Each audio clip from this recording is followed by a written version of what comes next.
Hey, it's Saturday. What's up? What's up? What's up, everybody? It is January 28th, 2023. So good to be here. It is Saturday, end of the week. Time to start the weekend. Thank you all for joining me today and my lovely co host, Miss Lisa Bevins from Crimes Under Investigation. It's so great to have Lisa here today. We've missed her. Um, Hello. Thank you for joining us today, my dear. Oh, you're very welcome. I'm glad to be back, peoples. We have missed you. That is a fact. So great I to have be here. Today, we missed are doing everybody. absolutely. We're doing an open discussion today, guys. Lisa hasn't been with us for a while, so we can catch up on some things, catch up with her, and just kind of float around and see what we can get into today with, in the true crime world or whatnot. So, again, welcome back, Lisa. It's great to have you back. Um, Thanking you all. It's lovely to see you all. Mama Bear, Heather, Sherry, Kat, Miss Brandy. Love you all. T 2014. Speak, Lisa, speak. Use your mouth and speak. And of course, you, Joe. It's great to see you. well, absolutely, my dear. Absolutely great to see you. Who do we have here today? Let's see. We got Mama Bear may be joining us. She's got everybody home today. So if we can get her up here, she'll be up here. If not, I'm sure she'll be in the chat, guys. I'd love to have you both up here, but responsibilities come first. You know how that goes when you got kids at home. Yes, sure do. We'll get her in here one of these days. Yeah, we have She's my been here. hubby and 3 kids home. She's been jumping up here a lot, and it's been helping out so much. It's that she does so well with it too. So she will I let us have know. seen that. I have seen that, guys. Yeah, she's doing great.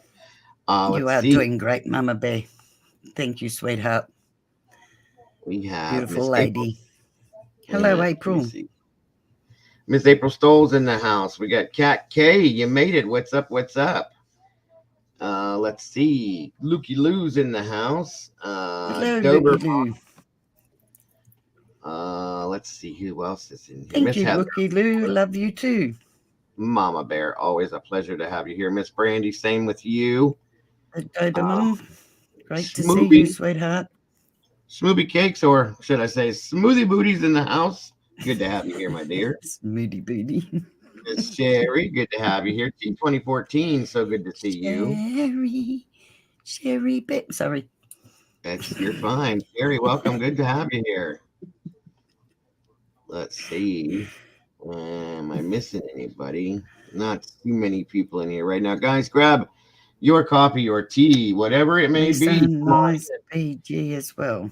sit down and BG. have a chat with me. Let's Okay, see. somebody help me out here.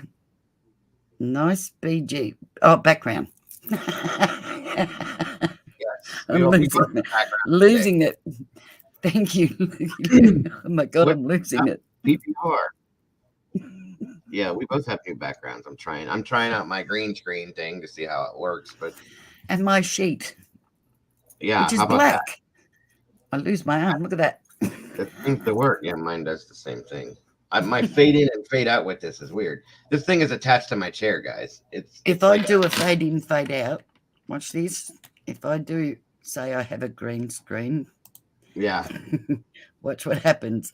I just disappear. Oh no, it shows the and sheet there's the sheet. on this one. No, the other one just shows me gone, which I Right. thought was a great idea. Yeah, I can do that too. I can just sit here and you won't. I'll be like a ghost talking to everybody. It works, I guess. I don't know. Yeah, here's my look. I was gonna pull this on you guys. I was gonna try this deal with you guys and see what happened, but I knew you wouldn't believe me. I was gonna be like, guys, look, I moved. What do you think? You moved into Cher's place. Really? Yeah, beautiful. Get isn't out of it?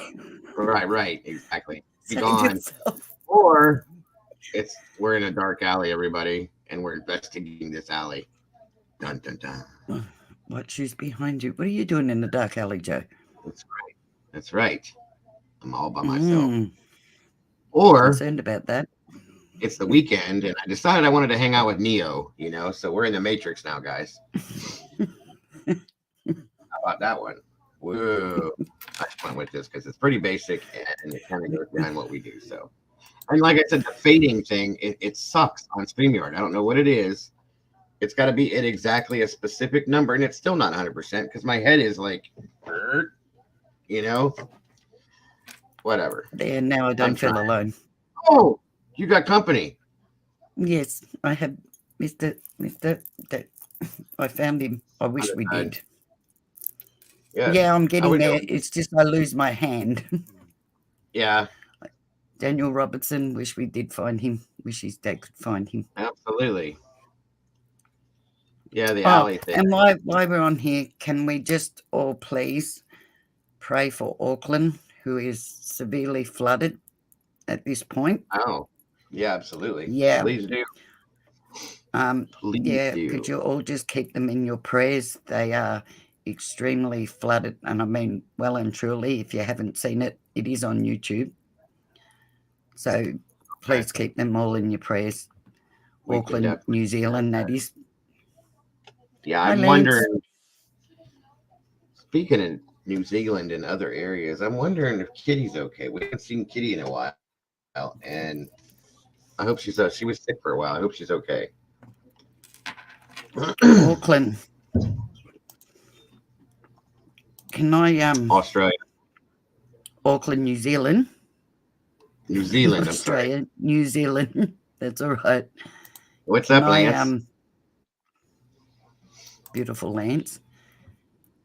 Can I just share this just for a quick second, if you don't mind? You can do whatever you like, my dear. Please do. Oh, you're a sweetheart, you are. All right, I'll just share this video with you all for a quick second. Oh, no. That'd be great, Lisa, if you shared the right screen. Is that not the right one? I don't know. Did I do the right one? Yes. Did it pop up? Send it back to me. There we go. I see it kind of now. Hold on.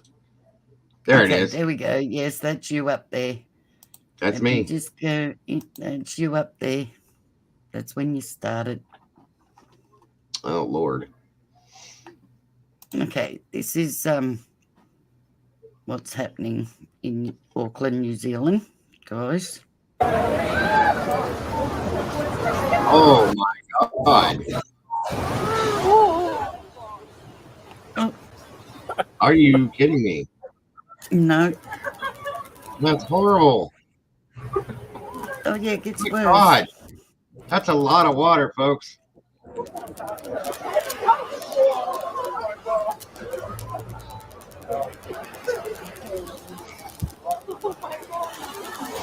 Yes, Lance Wolfpack's in the house. That's right, my friend.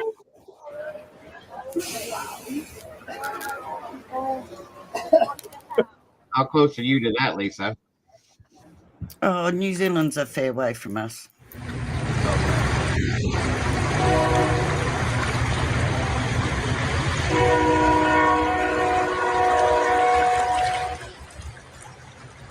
That's just horrible. Look at that. It's up to her neck, you It's guys. That's not like heartbreaking. ankle deep water. That's up to their chest, their neck, you Yep. know? That is horrifying. It is so Good Lord. heartbreaking. California's going through that stuff too right now. I've seen quite a bit of it, actually. It's kind of crazy. Yeah, it does. It does remind me of Katrina when Katrina hit. It is very heartbreaking. Thank you for that. I will stop sharing now. Absolutely. Absolutely. Anytime, especially for something like that. Oh, and that was the other thing I wanted to touch on was before you pop up again and start speaking on the other channel. There you go. The other thing I wanted to bring up was actually two things that I will touch more on my live, actually. Is one about Dre McRae. I stepped right out of that because it is heartbreaking to watch people who think they have the right to comment on somebody going through that. Unless you've been through that situation, how dare you say how somebody should react? When I agree. the body, I mean, I understood it from just the police report, how you could accuse that woman of doing something to her husband was heartbreaking. Just from that police report alone, but then to see the body cam footage, that woman had no idea. She had 1,000 things running through her mind, and you could see her while she was talking, trying to work out what happened that made him do that. You could see it. So how dare anybody? When did we become a society to victimize victims? I'm heartbroken by it.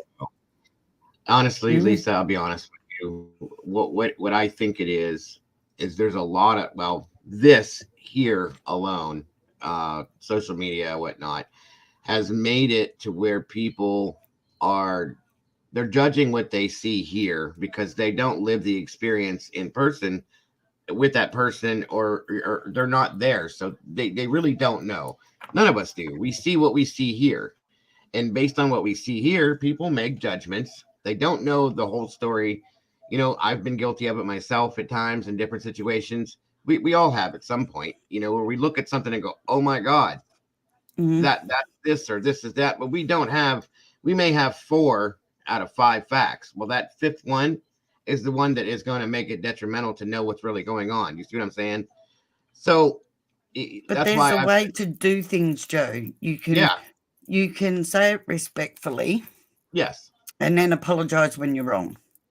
Absolutely. But to keep it going, one, to make money off of it, to blatantly make a claim like that that's what that person did. And you can't. That's the thing. You can't say, I know for a fact that this girl did this to him because the way she's acting, this and that. We can't do that, people. And you guys know that in here. Everybody in here, we're not those people. When I first saw what was going on with that story, I personally was a little leery, for lack of better words, of the way she was acting. Okay, because of the situation. But again, I may have had 3 out of 5 facts, guys. I didn't have that whole story because I wasn't there to live that. None of us are. And we don't know what she's going through. That's a horrendous thing to deal with. Okay. Admittedly, you or I or most people here would not have videoed your loved one in the hospital bed. No. That I agree with. But then you've got to look at it this way. This woman had been on social media for so long. That's what she knows. Right. And that's all she knows, really. That is what I would suspect being her safe place, to be quite honest. That's where she gets her help and her advice and feels needed and wanted. It's comfort to her. Absolutely, Lisa. Yes. I agree with you. Yep. And that's what she knows. And I get that, guys. I came to that conclusion myself after kind of, I guess you could say, watching and going back and looking at this. And it's like, she doesn't know. Like, this is what she's always done. This is what she's always known. Yep. This is what gives her solace and comfort in her life. So I agree with you 500% on that one. Yes, Smoothie, thank you so much for that. Again, guys, this is an open discussion. We're throwing different things around today. If there's anything that pops up here that it could be a trigger, some of it can be sensitive content. So if you're not comfortable, please at any time, feel free to back out and come back later. Whatever you want to do, guys. I don't want anybody to feel uncomfortable, but yeah. And just one more sensitive thing that goes along with that content, guys. And I'm sorry, but I feel I need to touch these cases. Is, of course, Little Mama, who had a channel and sadly passed away by she passed herself over and left behind 5 kids and a husband. Self-unaliving. Yes. Who Little Mama, Lilmama. Her husband was actually saying she was bullied online. So regardless, this is why I won't. It is not up to me to be YouTube security or Joe or anybody else. This is why I won't discuss other channels or what they do or how they do it. Everybody's entitled to run their channel how they like. However, I won't get involved in. Absolutely. Like I said, I'm too old to worry about anybody attacking me, so it will go over my head anyway. And usually when somebody's attacking, they're going through something else in their life. So things like that don't bother me. However, I do understand that it does get to a lot of people. So everybody needs to be well aware of what they're saying. You know who I'm talking about now? Yeah. Yeah. Yeah, I see it now. I heard a little bit of a story through the grapevine about this, and at first it came out that she was bullied really bad, so on and so forth, and then somebody had done some pretty hardcore research into it, and it came back that she really wasn't. They're saying that there was some sort of like she had some mental issues going on and untreated things like that. So and that is what I'm not. What you and I would probably brush off, Joe. Somebody with a mental illness probably would see that as being bullied. They could. Why, and not to mention we as channel people that run channels, I feel like anybody that's in the public, I 100% feel I have a duty of care to anybody that's in my chat or anybody that's watching my videos. And I believe that's how all people that run a channel should see it. This thing of go out and attack somebody else or that creator, no. You have a duty of care to the people. You don't know who's listening or whether they have a mental illness and could actually go out and harm somebody on your behalf. Yeah. And here's the big thing with that, okay? This is important when I say this, guys. Please listen. Well, with the exception of Lisa. Literally, okay? most of us are not registered, educated, certified counselors, okay? And we don't have, or therapists, we don't have the ability to always counsel people through their issues. And with mental health is very touchy, guys. It's very in depth, and there's a lot to it, and it involves emotion.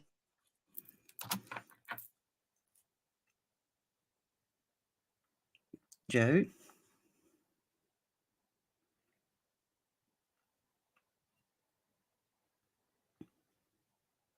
I think we lost him. Or was it me that's frozen? Is he frozen, guys, or is it me?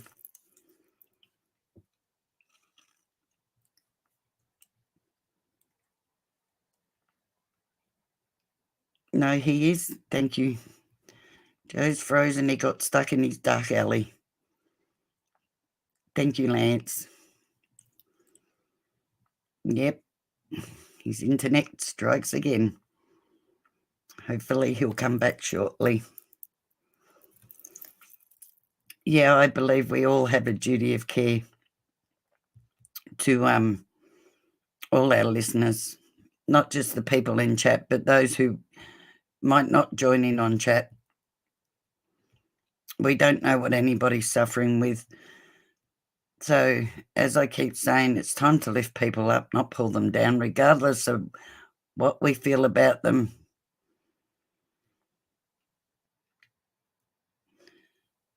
They're scary, awful, ugly, terrifying things, yes, but the acts are much worse and a part of so many people's stories. Sure does.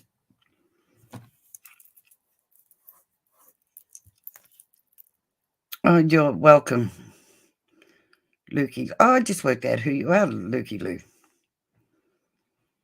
You're very welcome, sweetheart. Yes, Miss Brandy. Tiger went bye-bye. Yeah, it just blows my mind.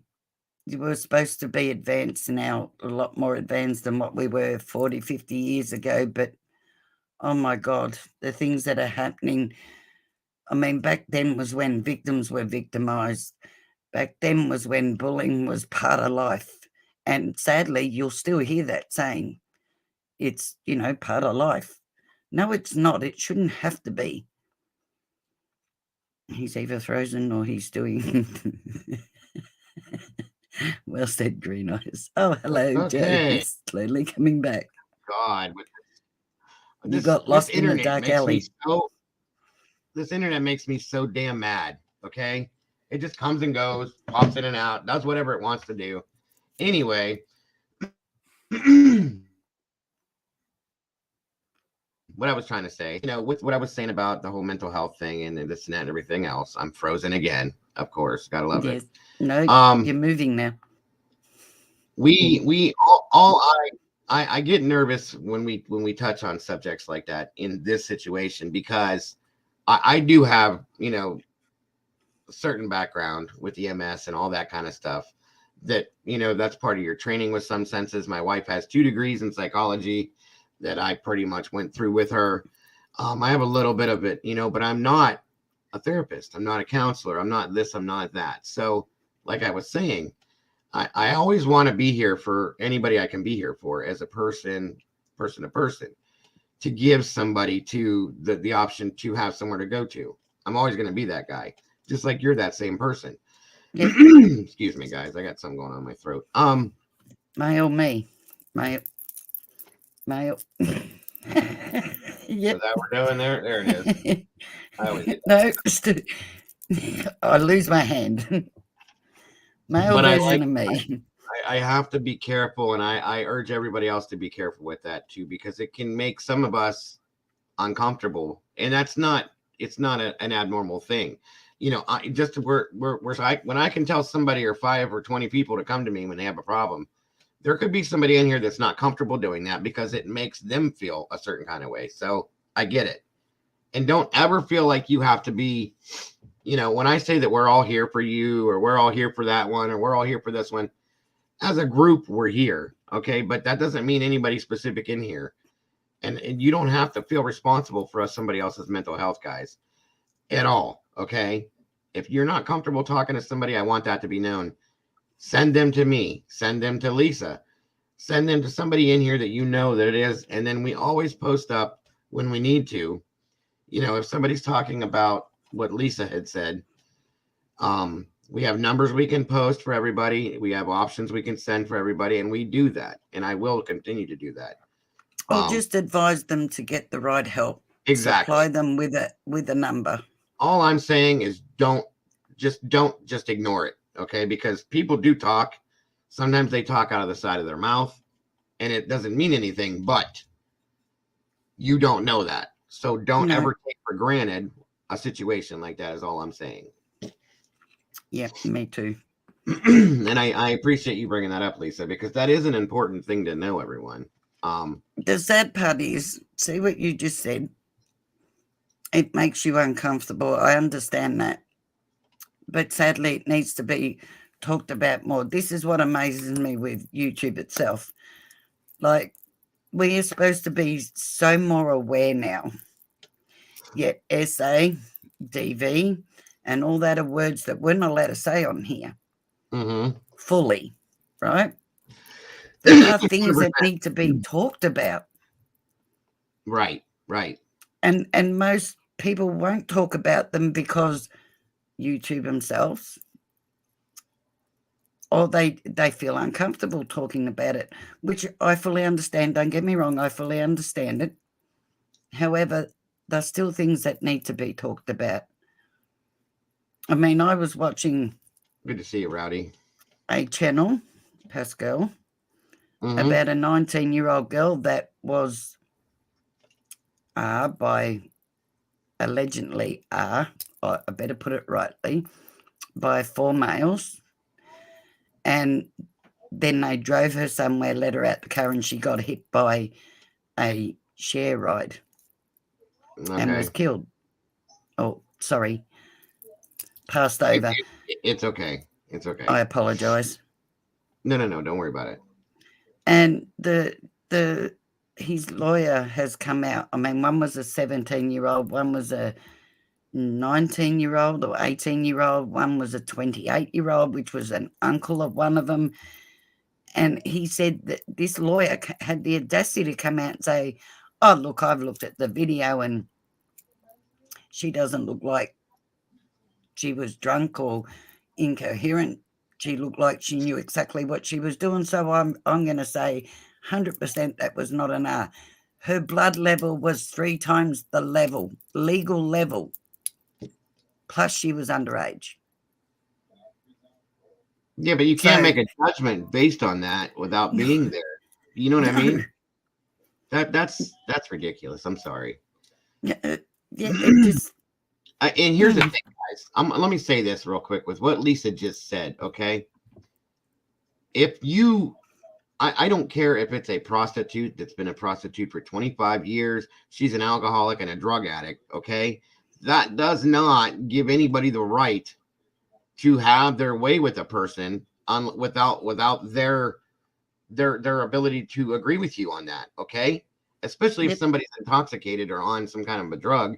You don't just do what you want and well, she would have wanted me to do it or any of that kind of shit. I'm sorry, but that makes me sick.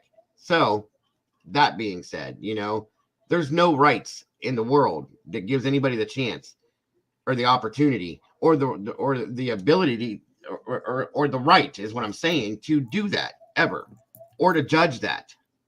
Just because somebody has been a prostitute for 25 years and then all of a sudden she comes in and says that she was, SA'd, you're going to turn your lip up and go, well, you know, you put yourself in these positions. Miss me with that bullshit. I'm sorry. I'm sorry. That's like the whole thing of, well, look what she was wearing. No, really? No, and no, you don't. No, we don't have that right to prejudge people, everyone. We don't. I've said it, and I know Lisa said it. There's only one person in this world that has the right to judge us for who we are, and that's the almighty Lord above. And I'm That's sorry it. to say, for those of you that may not be religious, I understand, and I don't mean any disrespect, but Neither do I. in my mind, that is the only person that has the right to judge me or you or anybody else, just as me. I don't have that right either. So, and I truly and wholeheartedly believe in that, guys. That's why I am an advocate against bullying. I am an advocate against, the mistreatment of women specifically. You guys know that. And children. I don't deal with it. I don't put up with it, and I don't make excuses on it for any reason or anyone, and I never will. Period. So Yep. that's what I got to say about that. And thank you again for that, Lisa. That's something that I feel very strongly about. So do I. That's why I tend to bring it up. Thank you, Heather. I appreciate that, hon. Because I would like anybody here that in the event anything ever happened, God forbid, to somebody you love like that and you didn't know what to do or who to reach out to, by God, reach out to one of us and we can advise you on who to go to. Strike. That's what I was saying, bud. Of course, we're the only people to judge us, but besides that, is what I'm saying is God is the only That's person right, Strike. right to judge. Of course, that's a given, my friend. So, but Strike, in saying that, can I just say one thing? Most of these people that point the finger and say, well, that person did that and what an awful person, and I'm putting it mildly compared to how they say it, but nonetheless, I'm just saying, unfortunately, have never stood in front of the mirror and took a good look at themselves. Could somebody please put Lisa's link to her channel in the chat, please, for Dobermom? I appreciate that. And by the way, real quick, Miss Boone, thank you so much for joining us today. I want to offer personally, this is the first time I've seen you, my condolences for the situation that you just went through. I'm so sorry. We have missed you. We love you. And it's great to have you back. So thank you so much for joining us today. Yes, Miss Boone. Love and light to you, sweetheart. The link is in the chat, Mom. And that's perfectly fine, Strike. If you don't choose to do that, that is your choice, my friend, 100%. I was just making a blanket statement, is all that was. I don't feel that we as people have the right to judge each other in our decisions and mistakes and faults and or daily life. Okay. So as a blanket statement, that's all I was making it, not to be specific on any one person or situation is what I meant. So welcome. Okay, I can put it a better way. Which one of us is perfect enough to judge anybody? Nobody. That's it right there. That's my point. And that's my point. Welcome, Miss Amy. Doesn't matter if you don't believe in the Lord or anybody else. Believe in yourself. That's it. Absolutely. It's good to see you, Miss Amy. Today's discussion is we're just doing an open discussion. Thank you, today. And we're gonna hit on what we hit on, anything and everything, nothing, all of it, none of it, any of it. That's what we're doing today. Miss Lisa's been out for a while. We haven't really got to talk with her too much, so we're catching everybody up. Absolutely, Amy. It's great to see you, hon. So that's kind of what we're doing. It ends up usually being a decent stream when we do these. We did one yesterday, open discussion, and it gives everybody a chance to touch on different topics. That's right, Smitty. Nobody can judge you, hun. She's the smoothie booty. That's right. Yep. I gotta love it. You gotta love it. Let's see. 1 out of every 5 people between the ages of 12 to 18 in the United States. That's a fact, yes. I hate bullying, guys. I don't even say the word hate. I hate that so bad. I've dealt with it. I've seen it. My son's gone through it. I've been through it myself. I can't understand. The whole reason I'm here, the whole reason I'm sitting here talking to you right now started coming here. Heather knows, Popper knows, Amy Miss Amy really knows. Brandy, everybody that's been here with me from the very beginning of when I started, I came here to stop bullying, internet bullying, because I couldn't stand it anymore. I couldn't stand. I watched it for 5, almost 6 years, and I said, I'm one person. Nobody knows me. Nobody cares who I am at this point. And Lance too. Lance has been here, but here's the point. I decided one day that I'm going to go do this, because one more voice against something like this has to make a difference somewhere down the line, guys. Whether it does or it doesn't, to me, it does. And Yep. as I did it, there's multiple people stand up against bullying. Mm-hmm. It's horrifying, okay? The things that I've seen and heard. David James, he's here, but he knows the same thing. He's been side by side with me, standing against the bullying that we've seen on here, and it's just not. It doesn't need to happen. We are all brothers and sisters and human beings under the same God, if you choose to believe that. Okay, there's no. We all bleed the same. That's right. Unless somebody is coming in on you and trying to hurt you and trying to do this to you and trying to do that to you, then there's no need to go at people like that for no reason. Whether it's, somebody's sexual preferences, the color of their skin, their age, whatever it is, you do not have that right to go at anybody for any of those things. And it gets old seeing it, especially on here, because you got these keyboard warriors that can jump behind a keyboard and think that they're just God's gift to whatever it is in life. And then they're better than this one for that, and they're better than this, and they're better than that. And they can do this and they can do that. And you know what? It's bullshit. Sorry for the language, but it is. It's bullshit. Ain't nobody in here any better than anybody else. The sad part is the ones that sit behind the keyboard and bully.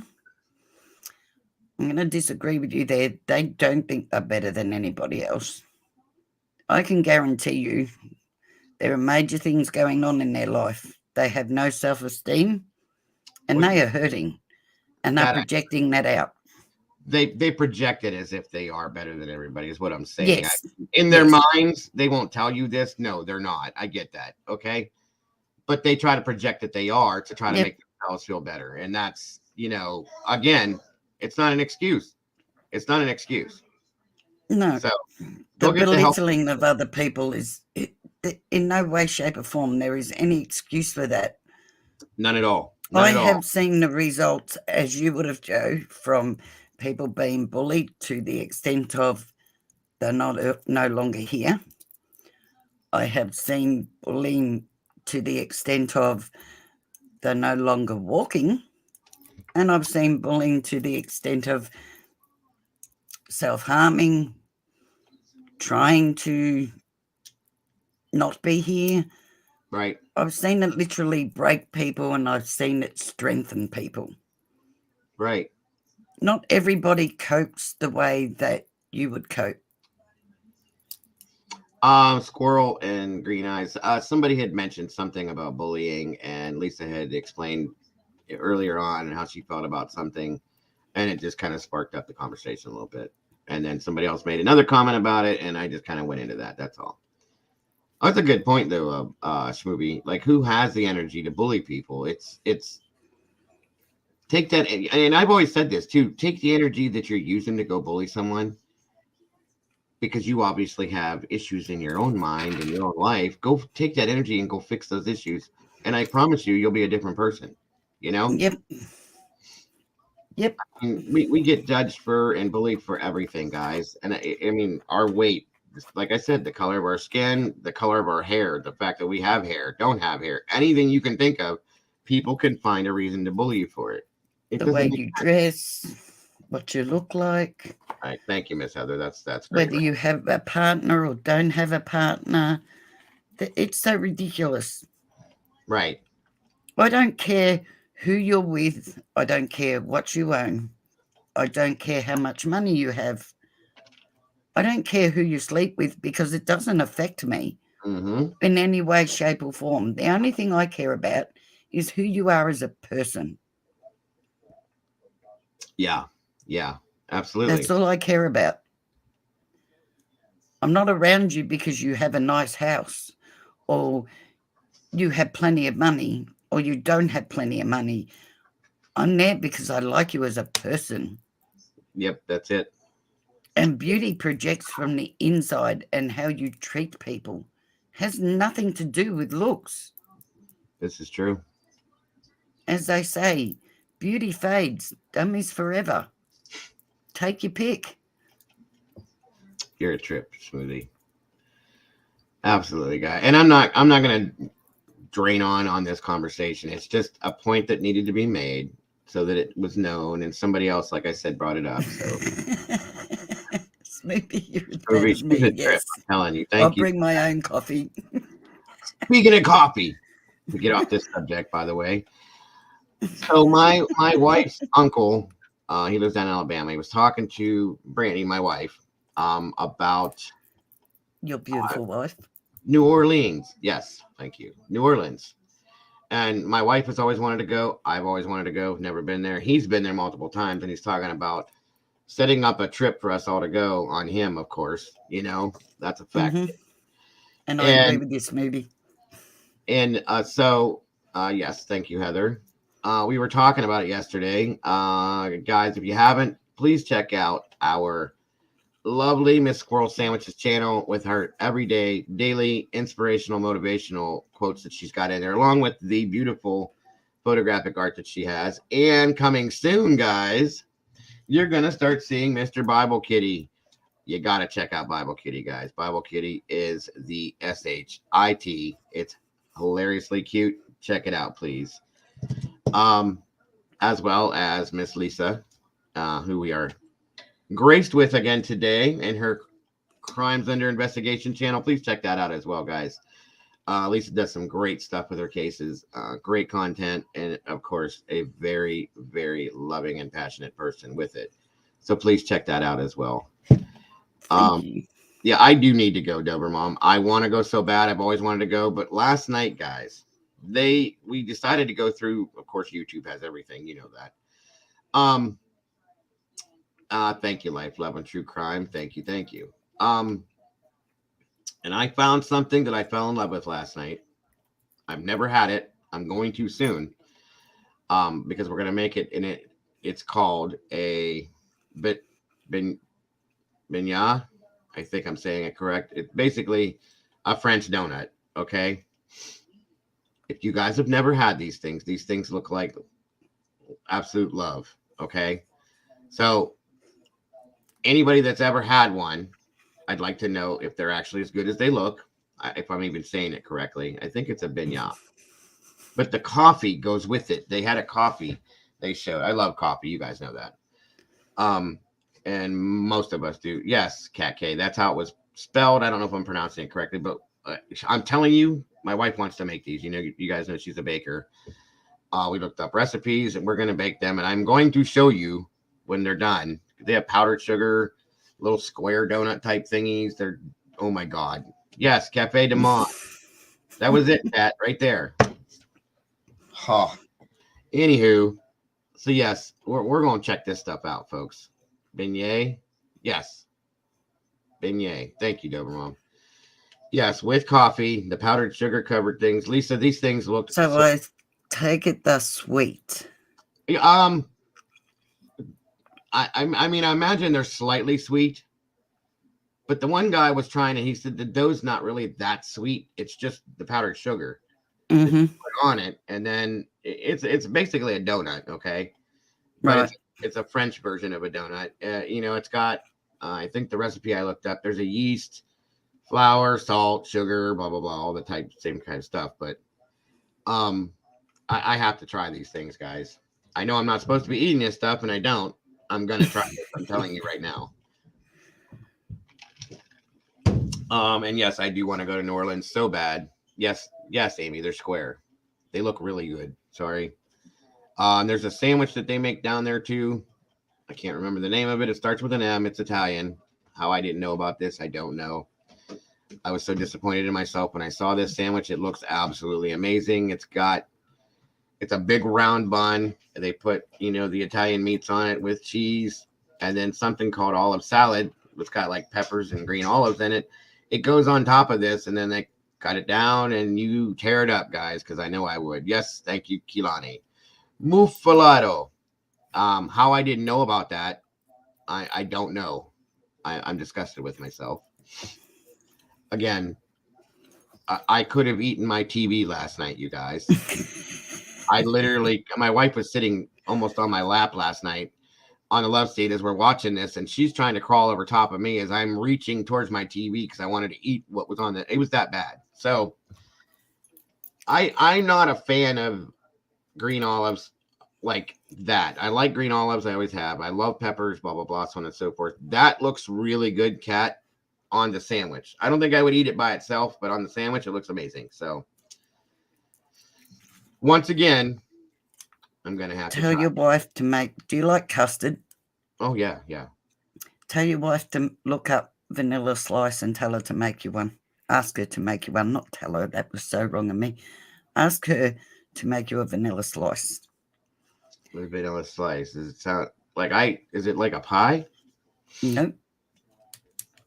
Okay. It has it's in between two. It's puff pastry, then custard, then another layer of puff pastry with icing on the top.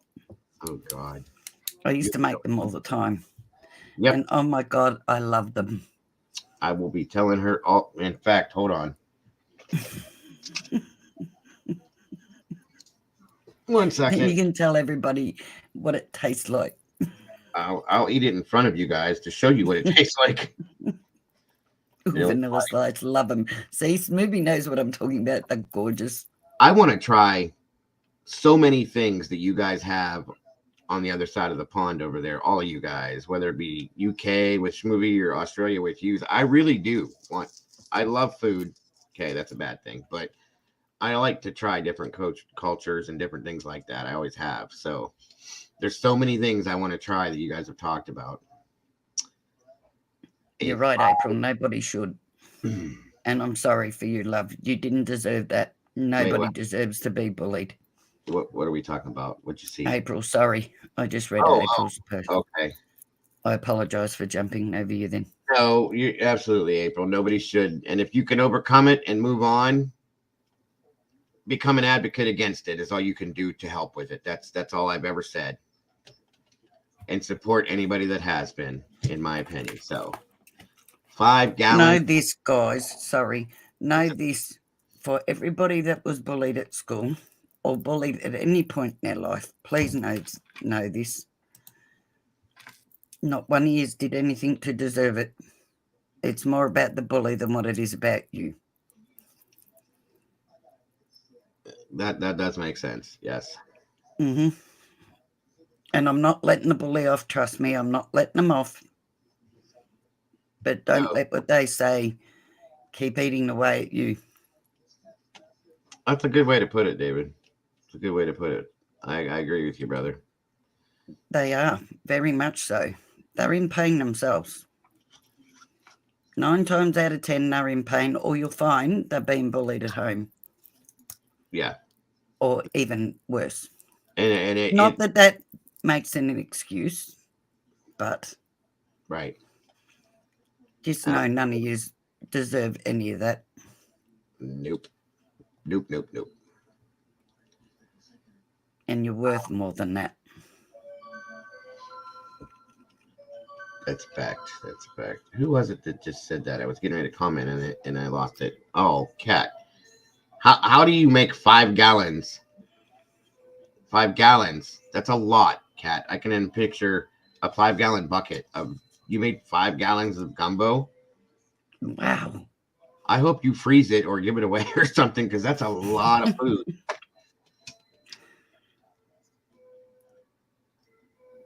If y'all have never had pastelaya, that's where it's. I've had it. I can't remember where. Oh, we have to stop talking about food. I'm gonna go nuts.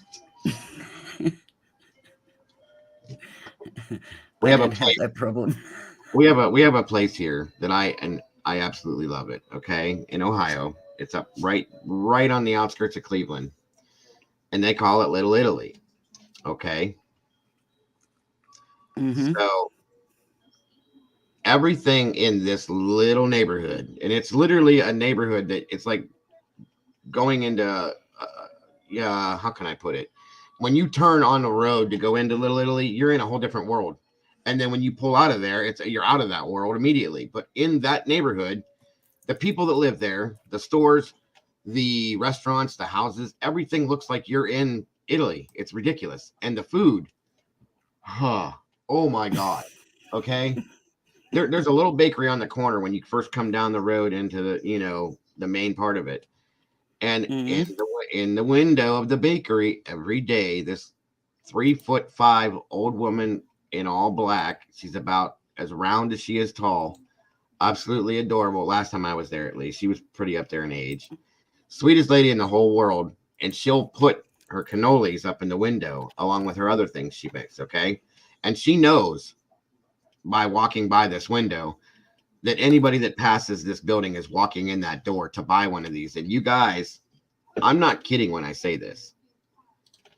A cannoli is about that big, okay? And about that big around. When this woman makes these, they're about this big and this big around. And I've never in my life, and God bless you, Grandma. I love you. I love my wife. I love my mother. Everybody that's I've never in my life had anything this good other than this woman. It's like, should be illegal. You can't even eat, like some people will buy one or two and they'll eat that. You can't eat more than one of these. You'll explode. And, all the restaurants, if you guys are ever in Ohio, if you ever been in Ohio, go up around Cleveland, and I'm sure there's better places this is where I was born and raised. So if you go up around Cleveland, go to Little Italy, I am telling you, you'll be so happy. You'll want to go there every day. I'm telling you, it is the best food I've ever had in my life. Menudo. What is menudo? Sorry, I'm laughing because I lost you. I'm sorry. No, I didn't. No, something else popped up in front of it. And I'm thinking, where did I go? Where did everybody go? Strike says I love menudo. Is that, you mean like the band from the 80s, Menudo? Never heard of it. Sorry. That's the only Menudo I know of. There's a band from the 80s that was called Menudo. It was a Latino band. Thank you, Heather. Yeah, Brandy, you should know about Little Italy up in Cleveland. I know you were up in the northern part. Menudo is soup. Really? Oh, okay. I think the word menudo means like multiple of something or something like that, or like everything or somewhere along them lines. If I'm wrong and I'm being dumb, just tell me. But so what is in this soup, Strike? Mexican with cow parts. Whoa. When you say parts, what do you mean parts? Let's talk about parts here. No. Parts. Just the word parts worries me. That's all I'm saying. Yeah, that's the bit I'm worried about. Heather said stomach. Okay, we're already on the wrong path as far as I'm concerned. Parts. Cow parts. Right. See, cat, that's what I'm saying.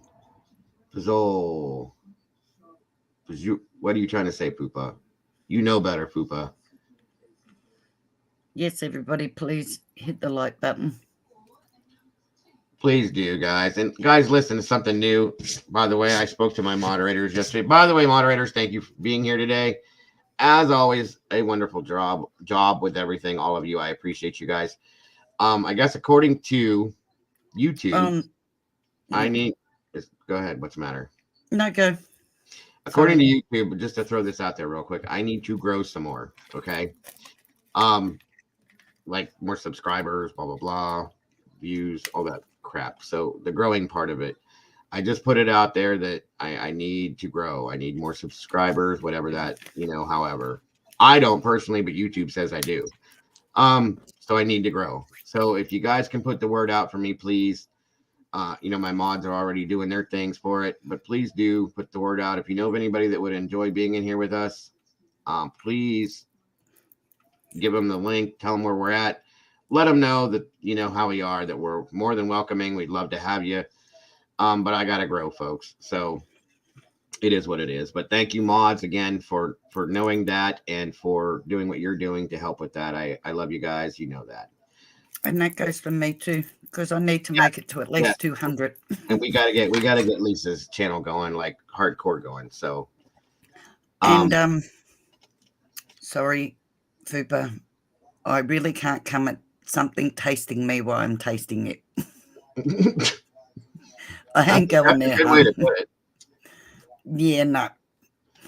So here's my thought. I think it's pronounced Bazuli. I think that's what you were trying to say. So okay, I'm struggling now because I'll eat anything, you guys. I told you that. But cow stomachs and tongue, I see where Lisa was saying that, I don't want to taste something that's tasting me too. I get that's not nope. Sorry, I can't do that one. Sorry. No. Sorry, Strike. I'm sure that Hello, Vicky, honey. It's good to see you too, darling. Yes, it's good to see you, Vicky. Thanks for joining us. And Sunshine. We got new peeps in here. Sunshine, good to see you. You are Amy, sunshine, The Last Boy Scout. A great movie, Amy. I'm thinking the one with the Wayans brother and all right, Miss Amy. Take care, sweetheart. Is it Bruce Willis? I think that's a good movie. If I remember seeing it. Yes. By the way, guys, a movie for you guys to check out if you haven't yet. I don't know if anybody have seen that movie Knives Out that has Jamie Lee Curtis and all that in it. Great movie, by the way. Well, there's a whole series of these movies I found now, and there's a new one out that's called The Glass Onion. Go check it out. Great movie. I loved it. I watched my mama cook cow tongue. Dude, she scraped it. I'm done. Nope. Sorry, can't do it. Nope. Gotta scrape hair off of to eat first. Nope. Nope. Gotta think of chocolate now. Yeah. Chocolate. Can't do it. Chocolate. Pickled tongue, pickle. I don't understand these. I mean, I do understand these foods, guys. These foods came from people that came from, poor families and the Depression and other countries that they didn't have anything. I get it. You eat like my great grandfather. If they had animals, they ate every part of that animal that they possibly could, like on a chicken, for instance, other than the beaks and the feet, they eat it all. So it is what it is. I get it. We don't have to do that, though, is what I'm saying. Well, we shouldn't have to do that. Nowadays, though, it's getting to the point where me and my wife were talking about getting our own chickens to have our own eggs. It's in some places around the country, I've heard from you guys, some people are paying $12 a dozen for eggs. Are you kidding me? 12 eggs? That's $1 an egg, guys. Get out of here. I'm sorry. I think the most we've paid here is like $6.79 or $6.89. That's still too much for me. We were paying 49 cents a dozen for eggs. It's just no. So we're talking about getting our own chickens. Yep. It's getting ridiculous. I definitely have the property, the area, the places to do it, and we like eggs. So head cheese. No, Rowdy, I can't do it. Sorry. Yes, everything. That's what I'm saying, Kat. I've talked to people. They eat everything on a pig. Everything. Feet, everything. I can't. It's not my thing. Yes and no. Try not chocolate. Chocolate. Chocolate. Anyway. And this is why I went vegetarian for years. Yep. If it will let her, Jesus Christ. Yeah. I mean, it's everybody has their own tastes and their likes. It's just that's it. That's what I'm saying, Strike. $8.59 a dozen, folks. That's no. You can go buy. We looked this up. You can go buy 4 chickens, laying hens per se, through Tractor Supply, or there's a few other places that have them here for like $60. Okay, and then you put together. I mean, I have a barn and I have sheds and I have a garage. I mean, but we could put together a pen back here. You can get 50 pounds of chicken feed for like $28, and you get like a dozen eggs in 3 days from one chicken, it said, basically. So it $8.59 for 12 eggs. Give me a break. I can't do it. So where are you at? If I put chickens here, either my dog will chase them or the horses will chase and take pick. Yeah, you got to watch that, of course. Some places you just can't do They it. won't kill them, but they'll chase them. Chase them. They'll think it's a game. It's a play toy. Yeah, like they chase the ducks in the paddock. They Mm. don't hurt them, but they like to play chasey with them. Thank you, Miss Heather. Yes. If anybody would like to support Miss Lisa and or her channel, there's a link there that Miss Heather put out. Thank you, Heather. For her PayPal, guys, right there. Believe me, she can use it just as well and definitely needs it. We've all been going through some times these days, so. And she's got to pay the bills to keep her channel going just like the rest of us do, so. I love the farm, country boy. Absolutely. Well, unless you want to have good internet, that's the only difference, Lance. You don't get good internet out here, as you all know. I'm on the farm. I got good internet. But you got that satellite stuff that we don't get here, so. I still can't believe that. I've never even heard of that. That's why when you said that, I was like, what? That just blows my mind that you don't have that there. Nope. You're more advanced in that stuff than us, usually by about 2 years. Never heard of it. And I've had that now 5 years. Yeah, I've never heard of internet via satellite dish. Never. So I even looked into it. Still don't. Nothing around here that I've seen. Yeah, that just. Nothing at all. You mean to say us Aussies are in front of Americans for once? Other than just our day, but. David said, "How's the weather in Mexico, Lisa?" Why am I in Mexico? I've moved again. I guess. It is great in Mexico. Here it was 37 today. Oh, sorry, I apologize. 33 today, 37 yesterday. That's degrees, guys. Which is, and over in Australia, folks, for those of you who don't know, that's really warm for them. It's opposite of us because for them, not for me, but for them, yeah, yes. They go in Celsius as we do Fahrenheit. So. I have in UK used to get internet on TV before smart TV. Oh, okay. See, I've never heard of it. I think it would be a good thing for us to have because, a signal coming from space directly to you, I'm going to venture to say is going to be better than trying to, run a modem from a phone line that's being chewed up by squirrels and whatever. No, it doesn't come from there, though. It comes from, your mobile tower. Phone towers. Cell phone tower, yeah. Yep. That's where it goes. You get your internet from. So, your 5G network on your phone. Yeah. I'm pulling the same network on my internet. Oh, well, maybe we do have that then because T-Mobile and AT&T are offering internet now, which is not available in my area, of course. And that would have to be, I would imagine, how they're doing it is through their phone cell towers or the cell phone towers, and then they're sending the signal that way. So, okay, then maybe we do. Oh no, you can, because here you can get even with wired internet, you can get 4 and 5G with wired internet too. Okay, Squirrel says we do. It just worked. They put that up because it worked out a lot cheaper than to run the wires through. Okay. It's Squirrel saying we have it. I'm behind on the times, I guess. But I was misunderstanding too. I was thinking that it was coming from when you said, you had a satellite dish, that it was coming from a satellite in space. And then, okay, it makes sense now. No, the dish is, it pulls it from the mobile tower. Okay. That makes perfect sense. And I got that. Welcome, Wonder Woman. It's good to see you. Then I've been living under a rock. Just call me Patrick. Gee, SpongeBob. You're going to have to buy potatoes. Yeah, we're going to have to dye potatoes for Easter this year, guys, because eggs are too expensive. But no, somebody back here had asked me. It was $60 for 4 chickens. Not one, because no, I'm not paying $60 for a chicken. Sorry.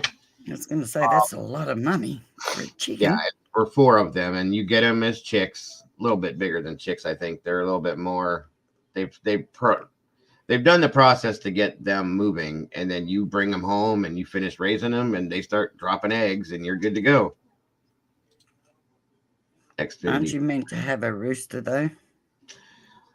You can get a rooster if you want more chickens, okay? Because what happens is that chickens, they sit on their eggs and all that stuff, and you got to watch, because what happens is that the chickens will, whatever the rooster does, it's I'm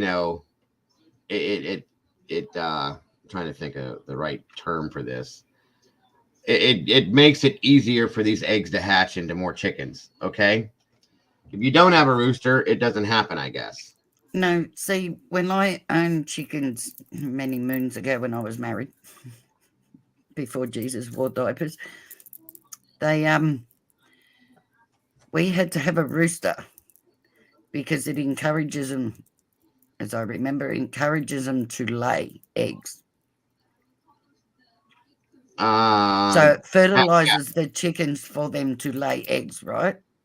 I was told something else, but I come home and like the rooster I got attached to, the chickens not much, but the rooster I got attached to, and you come home one night and my ex-husband was cooking the chicken, so I thought.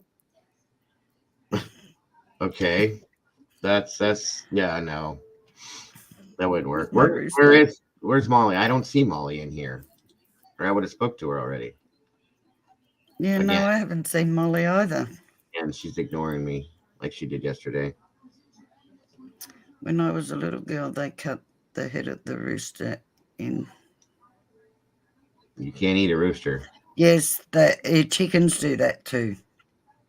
I'm afraid to say when they had their. Yeah, oh, yeah, that does happen.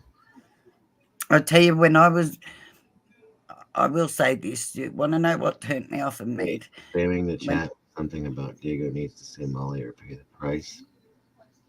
What? I'm lost. You guys have to. I can't find Molly to say anything to her. All right, Miss Boone, please take care, sweetheart. We love you. You my prayers, hon. Okay. All right, Miss Boone. Thanks for joining us. I'm hoping you're doing better. And we're here for you, like I said. We missed you and hope to see you again soon. Have a great day and don't work too hard.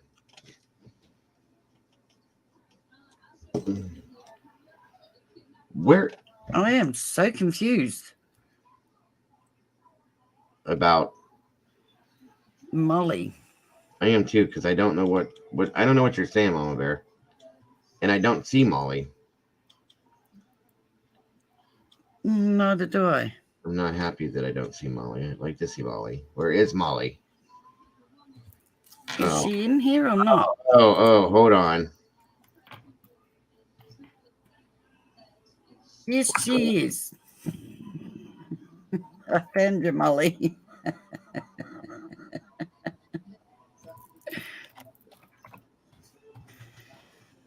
1 second, folks. I can't. I'm hard to do. It's hard for me to do multiple things. Thank you, Wonder Woman. Molly, it's lovely to have you here. I didn't see you, Molly.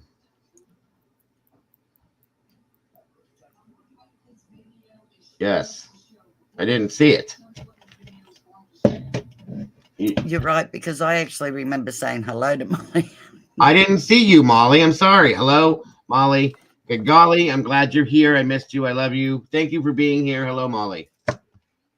Now I see you. I don't know why I didn't see you. I went all the way back up looking and I didn't see you. Where did you go?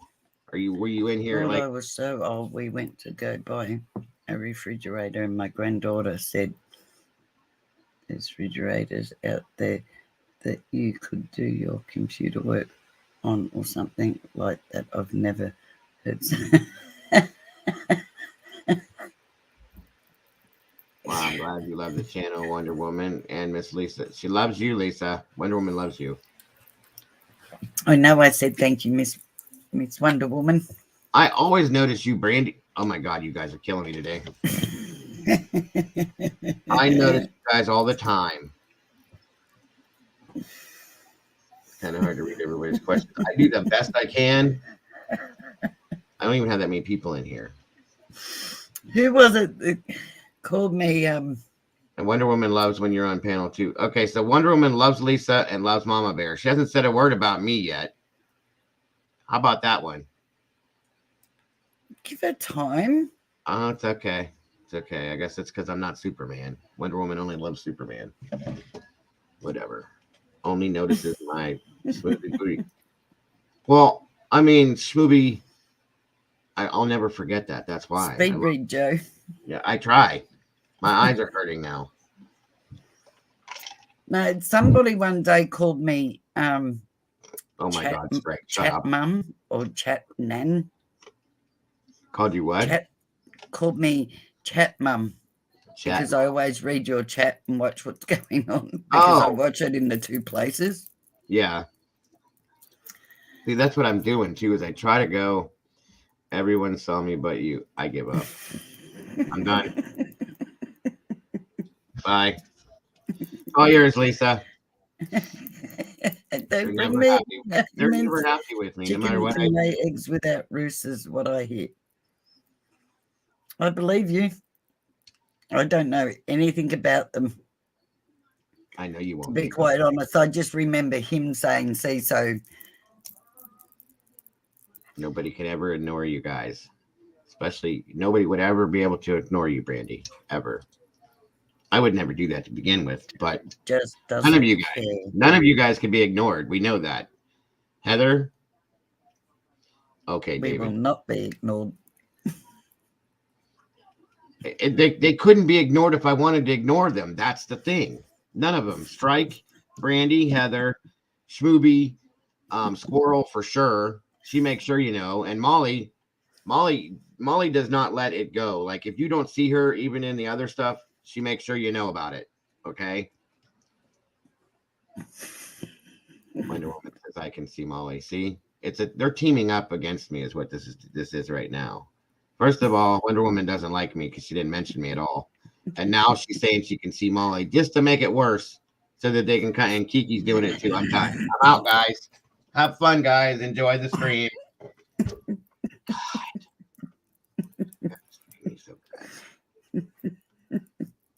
He doesn't ignore us when we talk food, though. What'd you say about food? I didn't say it. Mama Bear said something about cannoli. Yep. And What are then we Kat talking about said cannoli for? he doesn't ignore us when we talk food, though. I don't know what you're talking about. Okay, Molly. Listen. Nice to see you too, Wonder Woman. What's up, Lexus? Good to see you. So Molly, it's almost cute. Boy, old Yeah, man. we have a Discord thing with the moderators and stuff like that. And I'll be sitting here watching Strike, TV. if he's old man, I must be prehistoric, hun. He knows that irritates me. That's why he says it. He does it on purpose just to get to me. I know. He's good for it too. But anyway, and I'll be sitting here, and Molly has a thing with cats, and I love cats too. I think it's cute. And I'll put my phone will be sitting on the table for 45 minutes, an hour or something. It's quiet. I'm watching TV. I'll pick the phone up, and there'll be a meme in the chat, and it shows Molly under Molly's name, and it's a cat looking through the blinds like, hello. Is anybody there? Or a cat will pop its head out from underneath the bed, go, I'm here. It's just like, what the hell? It's hilarious, though. It is. You gotta love her. You're back, Miss Boone. Good to see you. What is going on? Just getting in my truck and Dago's losing it. Look, it's not me. It's them. I'm perfectly fine. I am perfectly fine. They're picking on me is what they're doing, Boone. Period. And then they bring in Wonder Woman out of nowhere, and she's purposely ignoring me, not acknowledging me, and pretending like I don't exist. But no, wait a minute. Wonder Woman says, I love you too. Who did she say it to? She was saying it to you. I just It said wasn't she me. says My I name wasn't love in you. there. Love you too. Now, what I'm waiting for, it's coming too, is somebody calling me a whiner or something else. It's coming. I'm telling you, it's going to happen. There you go, done. Bye It'll bye. probably be strike. Yes, I know that Molly is here, Vicky. I see her very clear. Saying Nope, it. I'm going to work, I swear. Well, be safe out there. Dago needs therapy. You're probably right, Strike. I probably do. Dago is too good for everyone. Shut up, David. I love you guys. I love you too, Miss Boone. Please David, take of care, all people, sweetheart. knows that ain't true. Oh, we love you too, I'm Boone. disappointed all the time when I get my taxes back.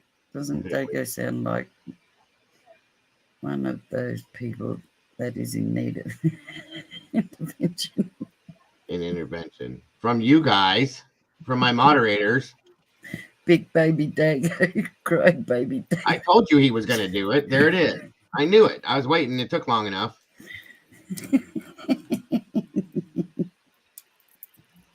I'm trying not to.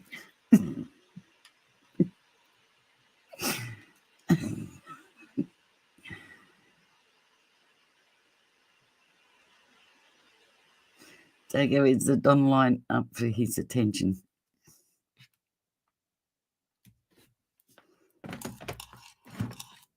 It's not me, it's them. Have a cupcake. Dago, I think he's gone.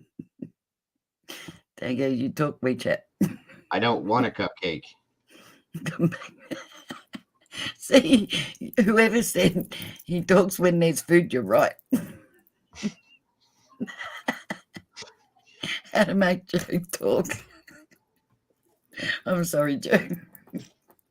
It is what it is. Is there a 5? Isn't there a 5? Oh my God. You too. All right, life, love. Oh, now she says it. Look. There it is. Who paid you to say that? That's the thing. Yeah, take it to Pittsburgh, exactly. Oh, God, I love you guys. I don't want cupcakes. Schmooby says we take it all back. No, you don't. I so needed this time with you guys, being one of I don't want to cook either. Where you just need friends and a good belly laugh. That's fantastic. This is all in good fun, guys. Every bit of this is nothing but in good fun. So you guys know Miss Boone is laughing and driving down the road. It's a good day. That's great, Miss Boone. I'm glad to hear that. I hope that you have continuous good days. You deserve it. Me too. And you too, Kat. Everyone. Absolutely. What is DW, Kiki? You keep saying that. What does DW mean? Fine, have a cookie. Do you want cheese with shut up, Strike? I don't want cheese. I don't want wine. I don't want cookies. I don't want cupcakes. Leave the food out of it. I love you too, life and love. If I believe that Wonder Woman says, make sure Dago can see I told him I love him twice. I see it. Thank you very much. Twice now. It's snowing again. Don't swear at me, sunshine. Here you go, Dago. If you don't want dessert. Oh, now you guys are just trying to feed me to shut me up is what it is. I see now. Here, just shove this in his mouth and he'll be quiet. He'll stop whining. He'll stop complaining. Just keep feeding him. He'll be okay. Molly's giving you ice cream. Now you sound like my wife. Fine donut milk. He wants us to STFU so he can go watch the. I'm not saying that again. Nope. I still can't believe I did that day. That was too. I told my wife about that. I think I told you guys, and she about pissed herself laughing. She goes, "No, you didn't." I said, "Oh, but I did." They're throwing food at you now. I see that. Now David just threw a whole buffet at me. I don't want any of that. Wow. Yes, so you did. This is open discussion today, huh? About food? Yes. And more food. I mean, I brought up the food thing when I was talking about the beignets, but I mean, I ended it. I laugh. I do too, Smoothie. I can't even say your name now. I'm going to go be. Lance is sharing his popcorn with you. I see that. Thank you, Lance. I appreciate it. I thank you for all the food, guys. I must have missed it. Oh, you didn't miss nothing, Kat. I can promise you that. You didn't miss nothing at all. I was trying to say, for those of you that missed this, okay, I don't even know what the hell I was trying to say that day, actually. I, I don't remember you were here, weren't you, Lisa?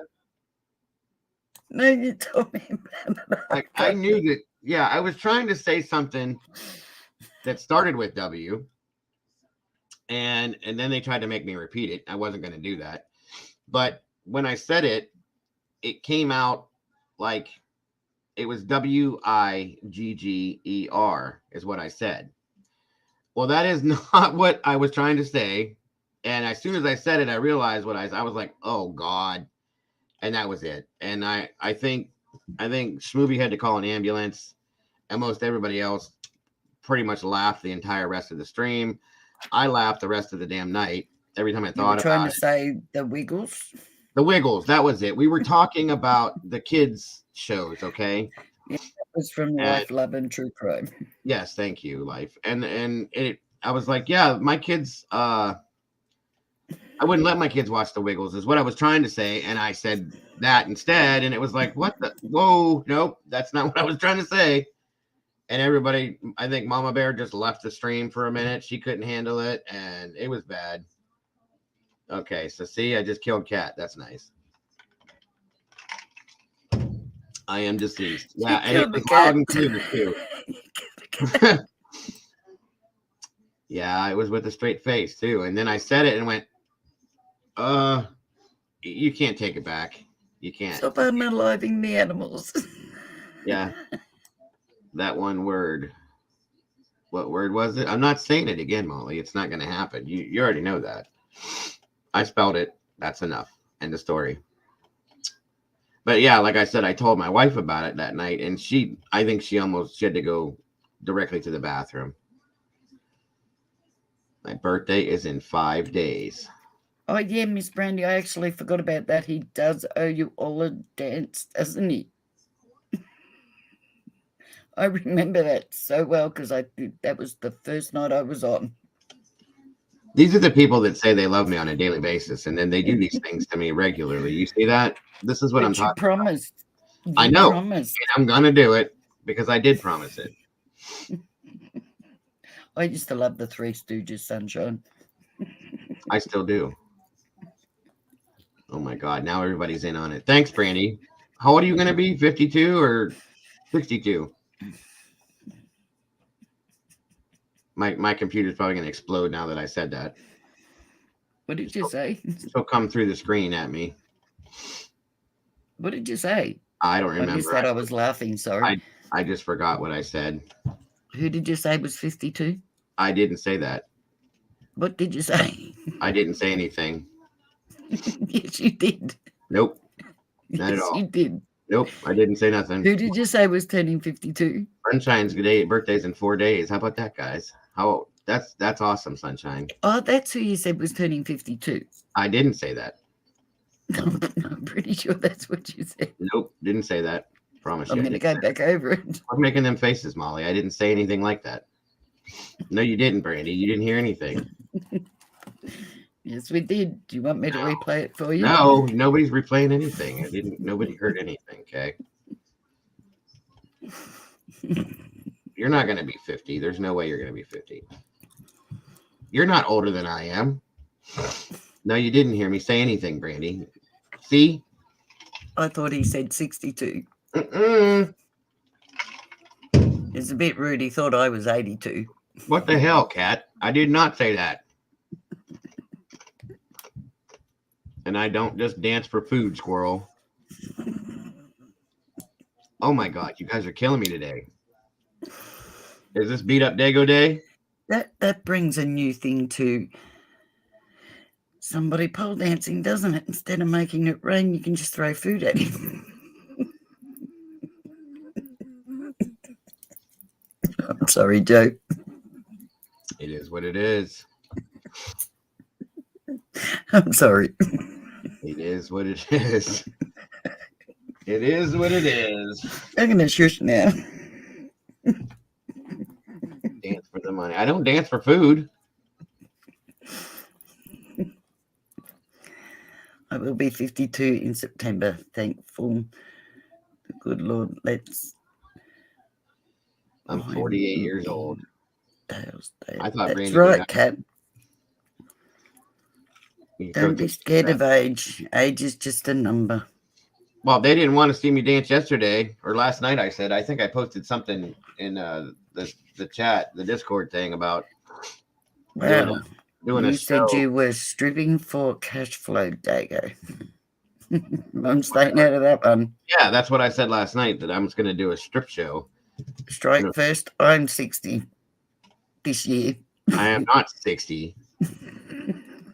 I'm 48 years old, Strike. I'm not old. Are you saying I am? You just put your foot in that one. I didn't say 52, Brandy. He's just going to pass over that, isn't he? I said 42. That's what I said. I said 42. You said 52. 42 now because you just put your foot in that one. 42. Too. I'm not old. 42. I said 42. I'm never going to. You're just ignoring what you said about being 60. I said 42. I was not going to be on panel if he was doing a strip show yesterday. Well, I was trying to come up with a good show, and I figured, and then I get everybody coming back at me with like they're bleaching their eyes and all of that stuff. I'm like, okay, I guess they don't want to see that, so I get it, no problem. So you're 84, yeah, I'm 84. I feel like I'm 84 sometimes. I did not say 62, Kat. No, you just said I'm old. I didn't say 52, Brandy. Listen, he's ignoring me. I'm Joe's really trying to get over that. I'm not. The fact that Strike said you were 60. I'm not old. I didn't say anything about like any of that stuff. You know what it is? It's my internet. That's what it is. You guys are hearing things because my internet's going in and out or screwing things up. That's what it is. That makes perfect sense now. So I'm sorry once again. Hold on a minute, guys. I need to go put my boots on. I'll be right back. Anyway, That's right, Sunshine. Nothing wrong with 62. Absolutely, there's nothing wrong with 62. My mother-in-law's 62. But you're not that old. I'm 48 years old. Well, I just put my male voice on them. 48 years old. I am. Actually, it's been pretty good today. It knock on wood. Hey, Joe. But it still screws up. I am scared of how old you would say I was, Dago. I have had solid grey hair since 21. Laugh out loud. So is my daughter, Kat. I'm scared of how old you would say I was. Dago. I was solid gray hair since 29. So do I. You guys have seen me, unless I diet. And all this. The internet, how convenient. You're supposed to be my friend, David. You're not helping me here. Thanks, David. We all heard you, though. I can replay it, honestly. I said 42. It's all set to go. I said 42. Don't diet. Then I look like I'm 72 if I don't diet, Mama Bear. Hey, just a number. Yeah, I know. Gotta love premature graying. I will never spend about it. You know what? Mine started when I was probably 32. Group mentality. My hair did. I'm a bat. Are you just a sheep, David? Hey, David, are they still flooded up there? No, it doesn't look right, Sunshine, if I do it black. My wife hates that. I did it black one time, and then I did all of this, and she said I looked like I got attacked by a Sharpie marker. And she didn't like it, so I just won't do that again. Not at all. You might look like that other YouTuber that dyed his hair. No. Don't want to be that. I see what you're saying, Mama. All right, now. Are we talking about who I think you're talking about? That's exactly who she was talking about. Oh my God, I nearly died. Yeah. Are you gonna color your hair again to cover up your white and gray? No, I'm not, because it doesn't last, as you guys can see. Be It's proud just of who that you are. That's I why I had a dye my hair. I had the whole beard at that time, and it looked weird. So Pat's Broom is Fitzroy Crossing. That is for sure. Oh, okay. Thanks, David. All right. I was thinking of you when I saw that. Is that why you went away? What is this? I hear. Did you really do that to me, Molly? Really? Really? I swear to God. Anything. I quit. I'm done.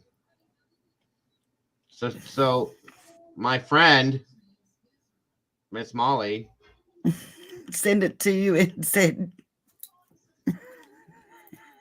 Miss Molly decided to send it to me that I said it. It's like, really?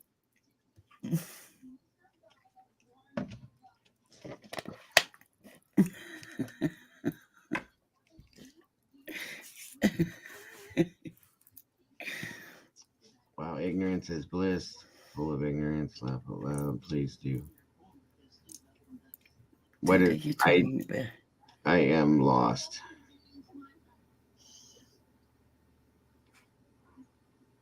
No.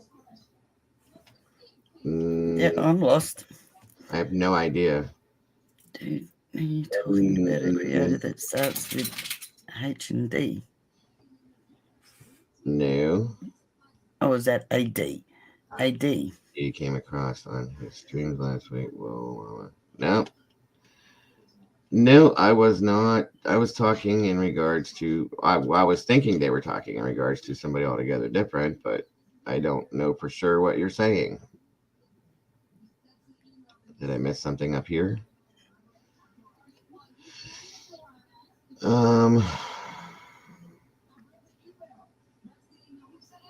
Sorry, Doc. Cam is funny. Well, what's the ignorant thing? I don't understand. That is Doug. Oh, I haven't seen you in a while. Good to see you. Anyone wants to learn how to count? Shut up, Randy.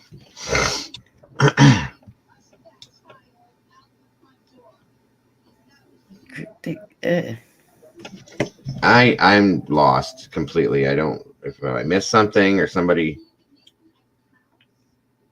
I know how to count, Strike.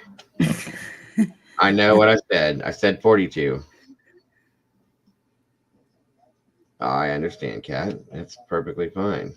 What I'm lost about is the whole.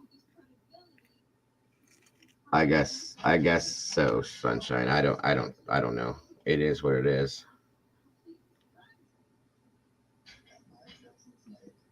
Are you gonna say? Yeah, I'm lost. It's whatever. I don't know what the hell are you sending me now?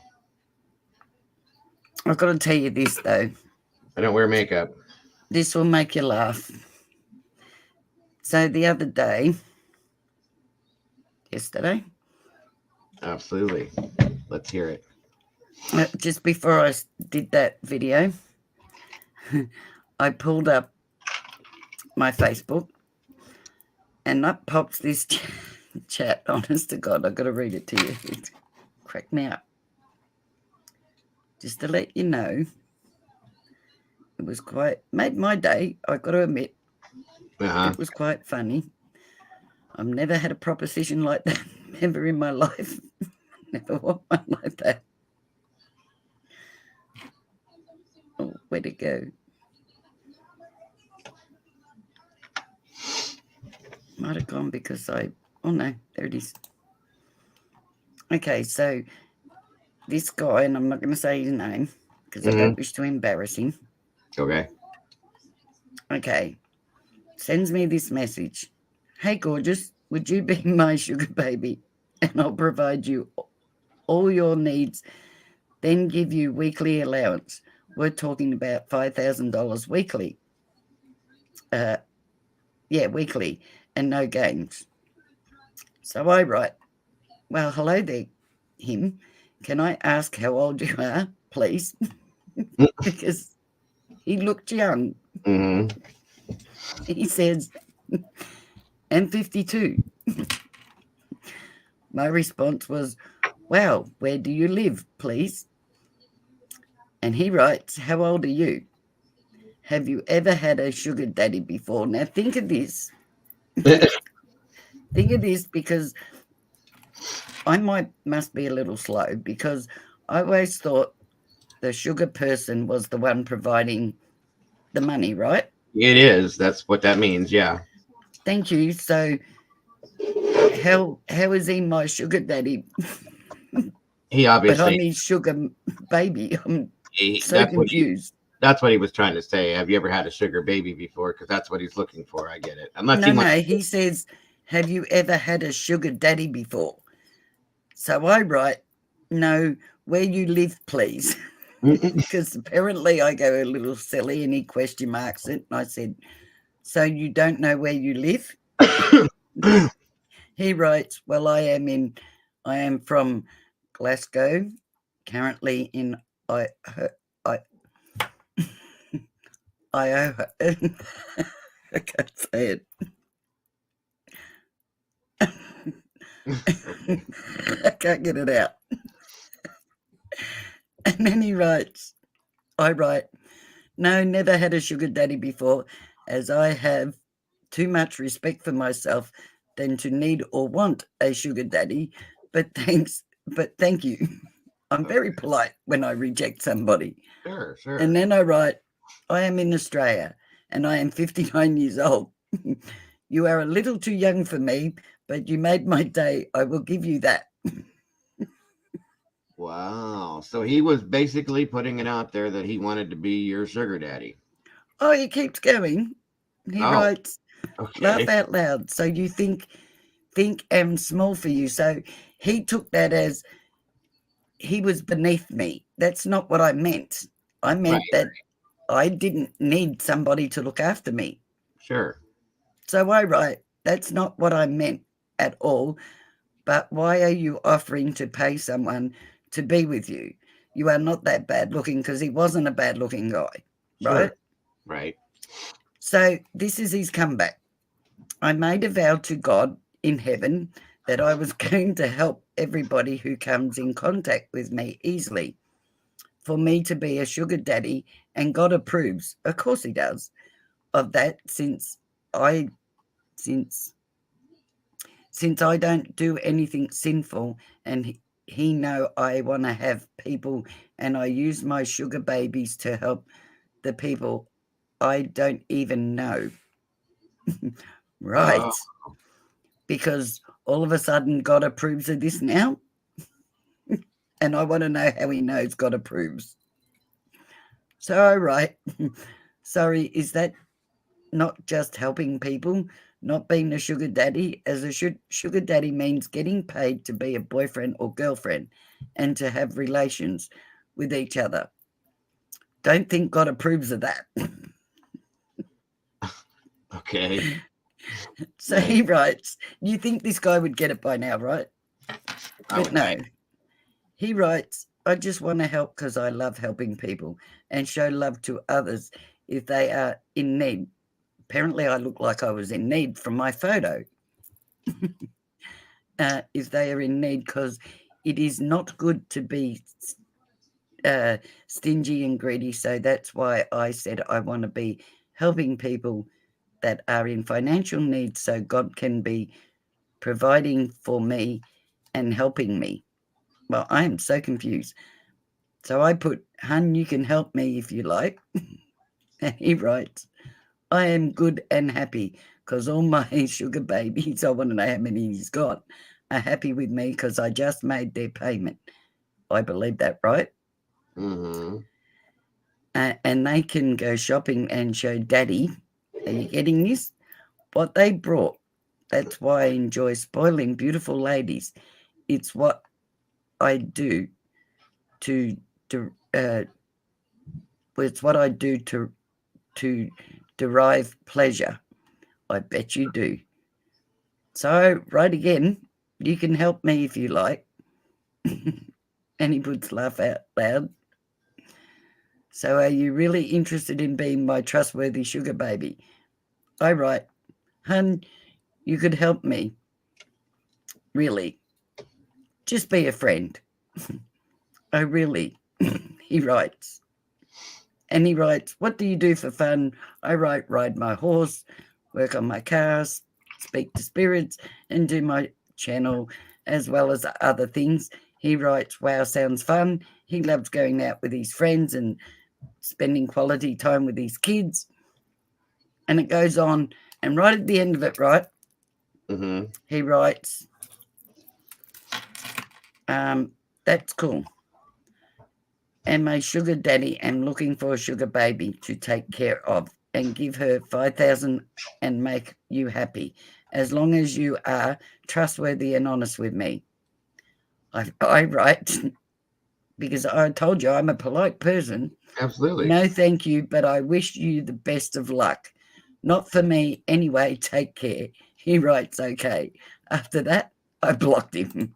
Oh, you blocked him. I was going to say, you could always go back in and say, listen, my friend Joe would definitely love to be your sugar baby. And I'll put on a dress. Oh, no, wait, I'm going to stop right there. Because I know Idaho. There's the word Idaho. See, if I don't think about it, I can say it. Idaho? Yes, thank you. That's where he's from. Yeah. So, like, this dude is just going out, like, picking random women and offering to give them money for what? I don't believe any of that. No, I wouldn't either. It sounds to me like somebody's trying to scam you or just trying to mess with you or troll, you know. Dave, you were right. Shut up, David. See, I like to reject people politely. Yeah, well, at least, like I said, at least you know how to do it right. You know what I mean? I'm not a nasty person. I'm really not. No, I don't think there's any Unless you body. Unless you would.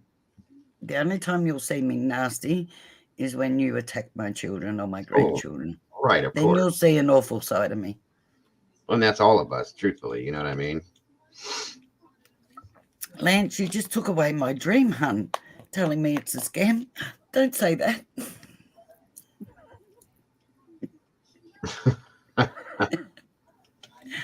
I thought we were going to be happy forever after with my $5,000 monthly. Or what? No, it was weekly. Right. So confused. I would have shared some with you, Joe. I don't know. He was talking about something about ignorance and this and that. He must have thought somebody said something about him in here, which nobody did. I hope he doesn't think that, because nobody was talking about him that I know of in here. I went back and looked in the chat, and I don't see anything about that. So I don't know. I don't know. Whatever upset him, if like I said, I wasn't referencing him, talking about him. I don't do that in here, and I don't allow that in here, so I have no idea. It is what it is. Nobody said anything about him. Nope. Especially nothing ignorant that I know of. I don't say anything about Doug. I have no problem with Doug. Hold on, please. One moment.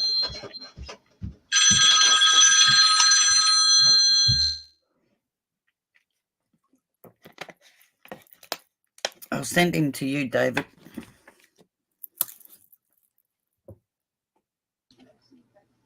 One moment.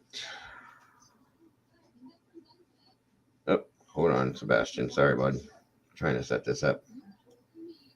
And it's not letting me do it. It must have just... 1 second. No, Molly, nobody said anything.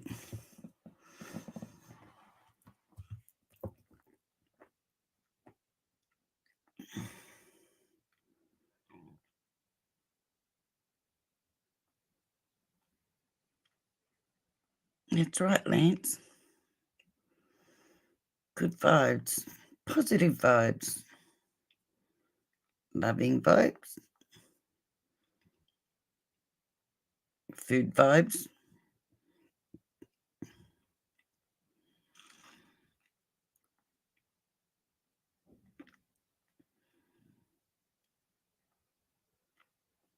You don't have to be sorry. Nobody can tell you who you can like and who you don't like, or who you can watch, or don't think that at all.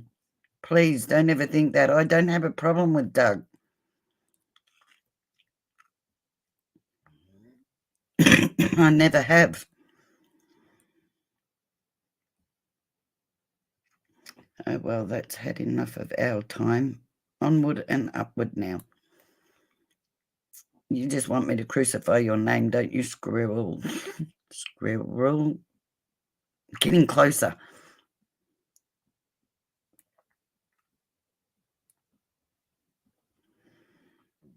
Doug from No Thanks Investigates movie.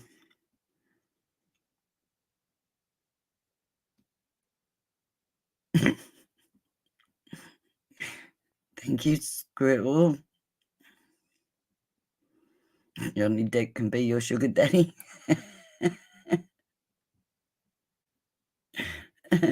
I'm with you there.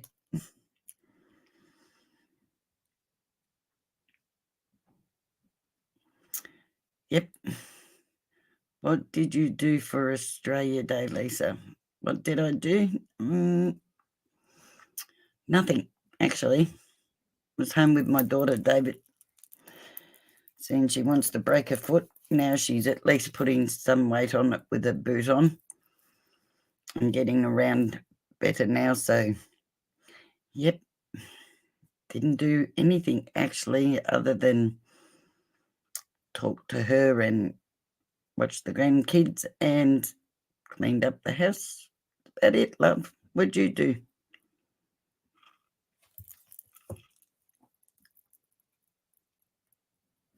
Change the subject, but I was No, it's okay. on one topic on the Idaho 4, and I thought maybe I could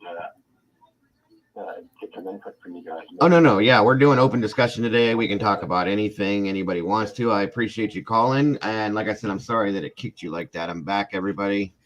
We got Sebastian on the line. Welcome again for calling, and I appreciate you, sir. Go ahead. Hey, no problem. Yeah, so the attack happened at 4 a.m. in Idaho. So it's very dark there, right? And the logistics of going about committing this, horrendous crime. So how does one go about that? I mean, I have issues navigating my own place when it's dark. Sure. So here's a person, it's not their house. Does he know where the switches are?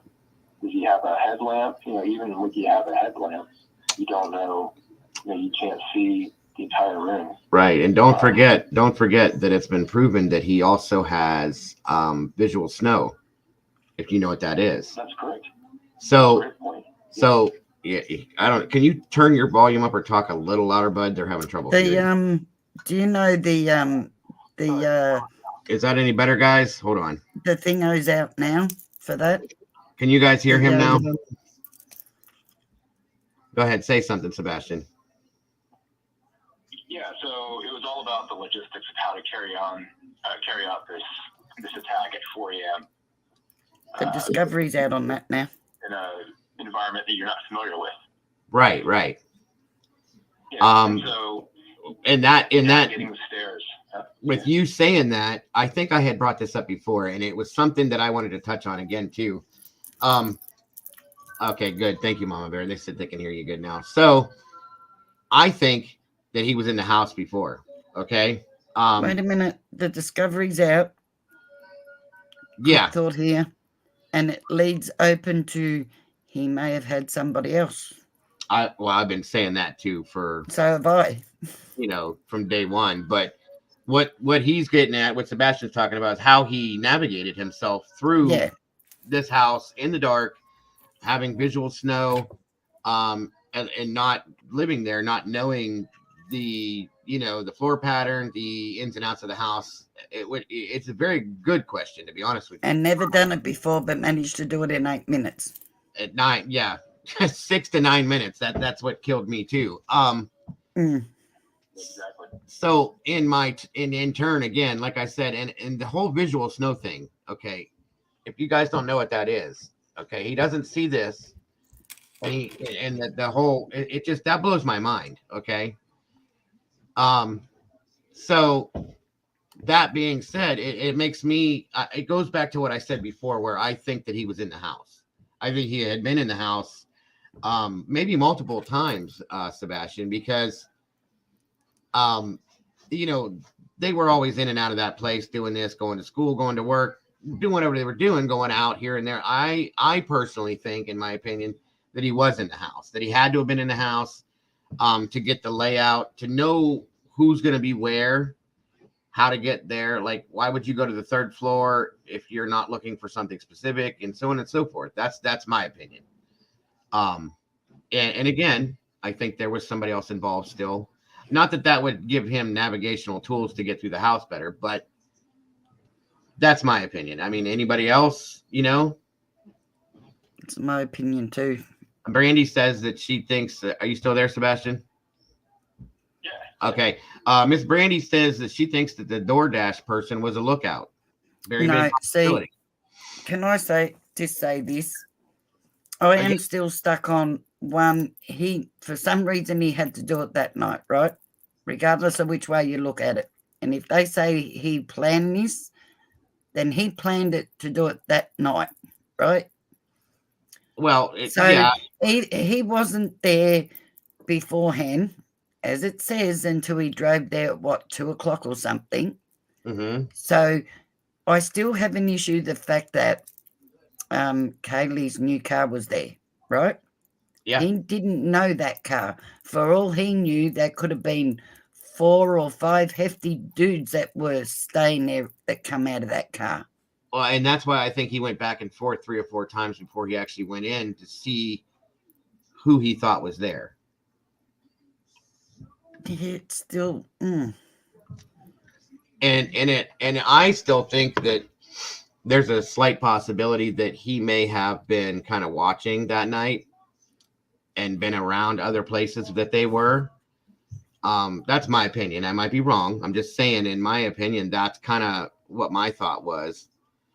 I mean, I don't know. Watching, right? So if he's watching, then he knows that there are 2 other people in the home. That's my thought. He's not taking out, yeah. And I'm thinking that that may be why, if he was watching that night, watching them, okay, I'm thinking that could be why he maybe went back and forth a few times and turned around and did this, and thinking that they're either going to leave, or he's waiting to see if they're going to leave, or if anybody else is going to show up, or, you know what I mean? I mean, we don't know, but this is just a thought. And could have been just to build up courage too. But they're in that too. But as for the front door open, that may have been Xana herself, because she went down, or whoever went down and got her food, may have accidentally not closed it properly. Yeah, that's very possible too. But that being said, let me ask you this. Even if it wasn't the DoorDash guy, it's very easy to see and believe that there was somebody else watching that house and reporting to him. Okay. Even if he wasn't, look at it this way. If he wasn't specifically watching them, I still think somebody was watching them and going, hey, they're here, they're doing this, they're doing that. Yep. They're going home now. They're doing, you know what I'm saying? That's my opinion. On that part of it. But he, again, that still doesn't really answer Sebastian's question about the navigation in the house like that at night. If you don't live there. No. I could understand downstairs because they had the lights on the second floor. Yeah. But upstairs, no. Which, that's why I think on the third floor. Yeah. Right. I feel strongly that he was in that house, you know, maybe 1 or 2 other times when they weren't there, scoping everything out, getting a feel for whose bedroom is whose. I mean, because you can walk in somebody's bedroom and kind of figure out, okay, well, this is his bedroom because this has her name on it, or this is that. You know what I mean? Have you ever thought that maybe he went to one of the parties where they weren't home? Oh, yeah. Yeah, absolutely. He could have been at. I mean, I've lived in my house for 5 years, and I'm still in the pitch dark. I'm fumbling around for switches. Sure. Yeah, me too. And then not only that, after he completes after he deals with the first room, right? After he commits the first, two unalives, he still has to navigate to the second room. Mm-hmm. It's still pitch dark in the house, right? Just say he, left the switch on to the stairs, but he still has to navigate to the next room, of the other side of a different floor. It's, to say it happened so quickly, and I don't know if you've been listening over the past week or so, but I can't accept the timeline for the 9 minute, the 6 minutes. I've talked with my mods on this a lot too. There's no way, first of all, definitely Xing out the 6 minute deal. And I don't know if you were listening the day I was talking about. I talked to a friend of mine that's retired military that was in special forces. He is also a mixed martial arts instructor. And I'm like, listen, dude, I said, this is a scenario, because he wasn't following it. And I said, let me ask you a question. I said, this is what happened. This is the amount of time they're saying that it happened, this and that and everything else. I even showed him somebody who was like, listen, he was like, Joe, I'll be honest with you. He goes, it can happen in a very quick period of time if you have specified targets and you're going in to do a specific job. Okay. You know what you're doing. You have complete right materials. He goes, but I'll be honest with you, something like that, to do it that way in that period of time, the right way with no mistakes, is 100% premeditated, worked out, thought out, talked about as a team. That's how they do those things. Okay. Now, this is why I had such a strong feeling after talking with my friend that there was another person involved, and that other person very, very likely had a military background, because Kohberger doesn't. Okay. And I think that the planning part of it went on that side of things, and so on and so forth. So the mistakes that were made, I mean, there was a big mistake leaving the sheath behind, the footprint, things like that. But I'm thinking, without some type of a training or like I just said, a military background or any kind of, police background, something like that, where you would have somebody telling you or showing you, you have to do this, this, and this way or that way, or it's not going to work out. Okay. So I think there would have been many, many more mistakes, in my opinion. And there's no way. I mean, he's not a very big person. He went up against a male that was a little taller and quite a bit bigger than him, body size, muscular wise, and handled that situation, and 3 other females. And I'm going to guarantee that I know for a fact one of them fought back for sure. One of them tried to get up and run, and he handled that situation as he was handling the other situation. So I'm thinking that with all of that, there had to have been somebody else that maybe that other person went in that house with him and they did a walkthrough. Okay. Being that it's dark, with the house dark, they walked through the house and said, okay, this is how it is. We got to go here, here, here, and then here, here, and here. And then, like you said, though, there was a couple obstacles that maybe he wasn't expecting that were new, but he worked through it somehow and did his thing. But I feel like the other person is important. Okay. And if I'm, like I said, guys, and I always say this, if I'm wrong, I'm wrong. I'll own it 100%. It is what it is. It's just, in my mind, I feel like there was somebody else there that helped him along with this in a lot of ways. And I think he was in that house and may have done a walkthrough at some point in the past, at one of the times that he was over in that area. When nobody was home, he walked in, because those doors were left unlocked. The sliding glass doors, I'm sure, were left unlocked multiple times, and just probably walked in, and nobody probably said anything because they're used to seeing people walk in and out of that house all the time. And I think he may have walked in, looked at the rooms, looked at the area, scoped everything out and said, okay, this is what I got to do. That's my opinion, Sebastian. Yeah. And not only that, if you look at the affidavit, it said he had been there 12 times in the previous 4 months. Right. And that goes in line with your theory and against the theory that he's a stalker. Yeah. Right. Because 12 times in 4 months, it's not really a stalker thing. And Not only that, to be a physical stalker, physical proximity is integral Yeah. to their MO, right? That's not right. enough to get online, doing their Instagram pictures. That's, a lot of people 100% do that. People do that with celebrities. So being in physical proximity to their target, it's a huge thing for them. And 12 times in 4 months is not, stalkerish. I mean, you don't want your own daughter to ask some guy that's followed her for 12 times, but it's an outlier for a person who's a physical follower. Yeah. Else. Yeah. But I think. Yeah.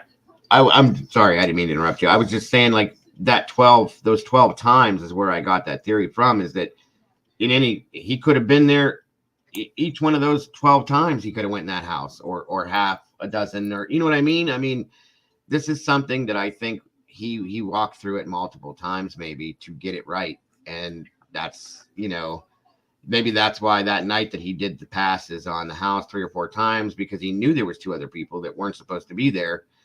And then he just said, screw it, I have to do it and get it over with, and so on and so forth. Because I really don't think that Kaylee and Ethan were premeditated targets. I don't. Neither do I. I think this goes back to a possible interaction at the Mad Greek where Maddie and Xana worked. Okay. And he knew that those 2 were going to be there because they lived there. And I think that was the pretense for all of this, the very possible motive for all this. And then, with Ethan and Kaylee being there as they weren't supposed to be, he probably thought about, well, this and this and this and this, but I can do this and it has to happen and I got to get it done. I'm here now, blah, blah, blah, and went and did it. And that's my thought on it. And that's where I think the sheath mistake came in, because there's an extra person up there he wasn't expecting. And that's my thought on it. Yeah. And only that, after he's done with the first room, right? There's a decided decision to carry on to the second room. Right. Right. And so there has to be a reason to either carry on the second room if there's a lone person that did this. Yeah. And only that, if this is his first time, he wants to make sure that, his first 2 victims are unalived. No, absolutely. And that takes time. Absolutely. To navigate to a second room, and for most people, if they did a horrendous crime, the gut instinct is to flee, right, to get away from this first room as fast as they can, not to continue on to the second room. 100%. I see people questioning the 12 times in 4 months, but that, it raises alarms, but it's not a stalker statistic. Only 12 times when it's so close, that's not a following. That's not enough times of physical proximity to satiate almost any stalker. Mm-hmm. So, I agree. That's what I'm going off of. I know if you find out somebody's been, close to your daughter 12 times and it's a stranger, that throws up alarms. But for stalkers, that's not enough to. No, it would have been integral deeds. Yeah. A stalker. I mean, most stalker cases, because when they brought up the stalker theory, I looked into different stalker cases and stalking cases.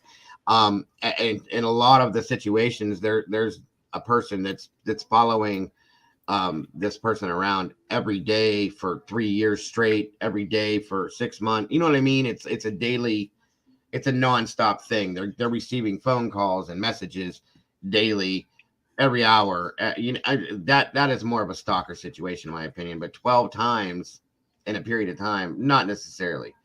But but that seems 12 times seems more like in line with what you're saying of scoping out. Yeah.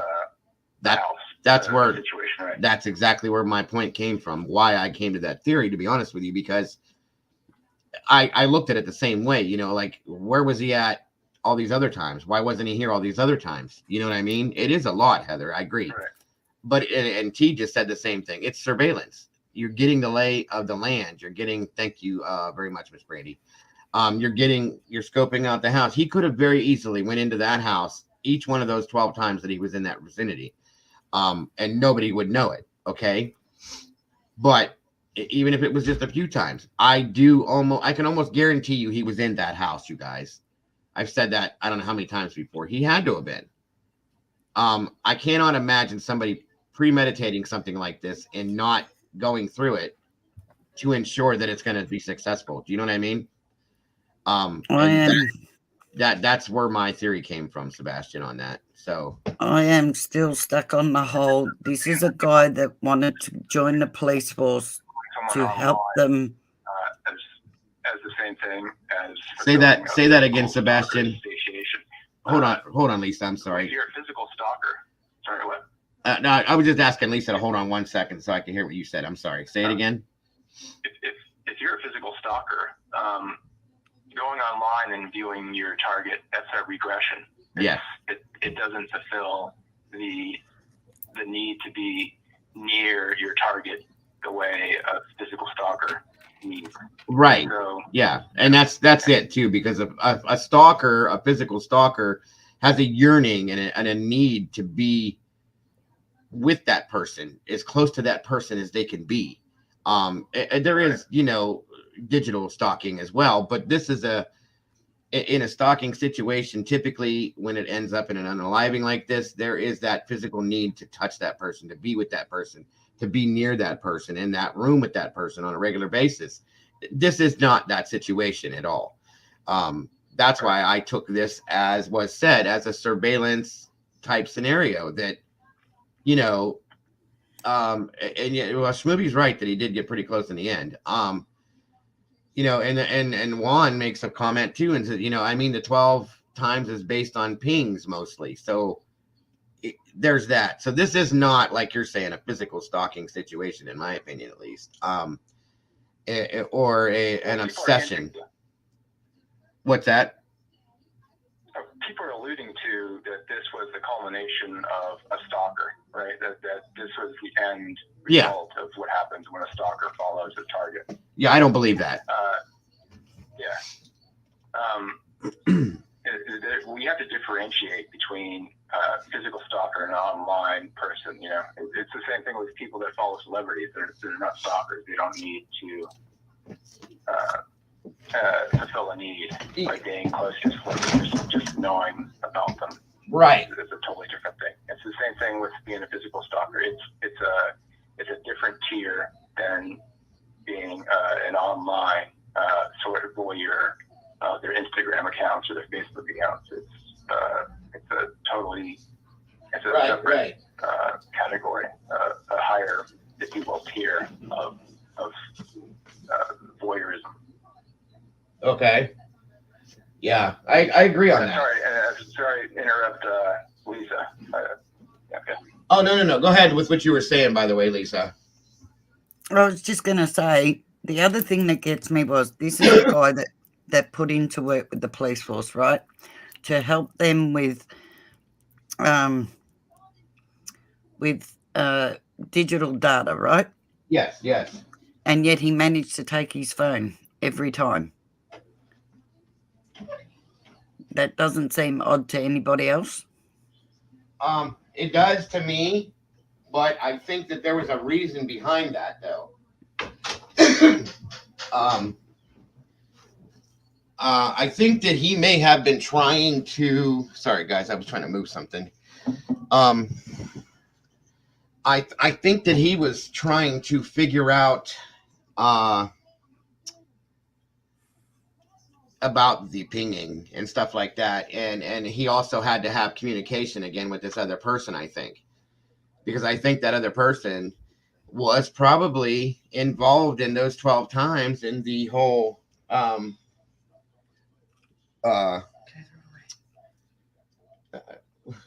on. Are you okay, Kat?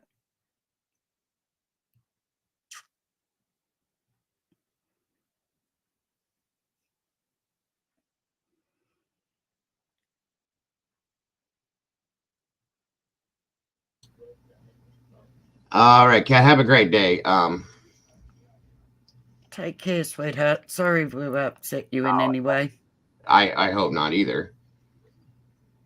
I'm open-minded, but I can't get close to on board with this theory. Happy weekend. Oh, well, it's no worry, Kat, you know. But like I said, I don't know. I feel like I feel like there was another person that helped him to do these things. And why I keep saying that is because he had no experience in any of this type of stuff. He had no experience with surveillance. He had no experience with any of this type of thing. This, you know, according to what we know, this is the first time this has ever been done, right?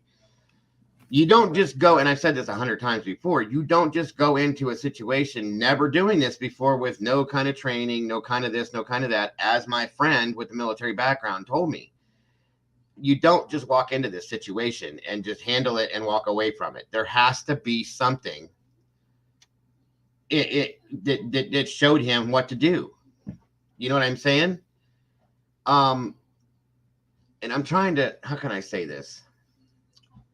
No, I understand that school shooters have no, and I get that. That's different though, because he went into a home, navigated through the home in the dark, knew where he was going, knew what he was doing, did what he did, and left. Okay, so therefore, in turn, I feel like he was in that house, and or he had help with somebody showing him or telling him, this is what you need to do. You need to go here and do this, this, and this, and that, and you'll have it all down and you'll be ready to go. That's my thought on it. Okay, I'm not saying I'm right, guys. This is just a thought and a speculation. That's what we do in here. You know, it's okay to have different theories and speculations, and nobody has to go with it. It's just my thought, and based on what the question that Sebastian asked, that's why I think and how I think that was pulled off.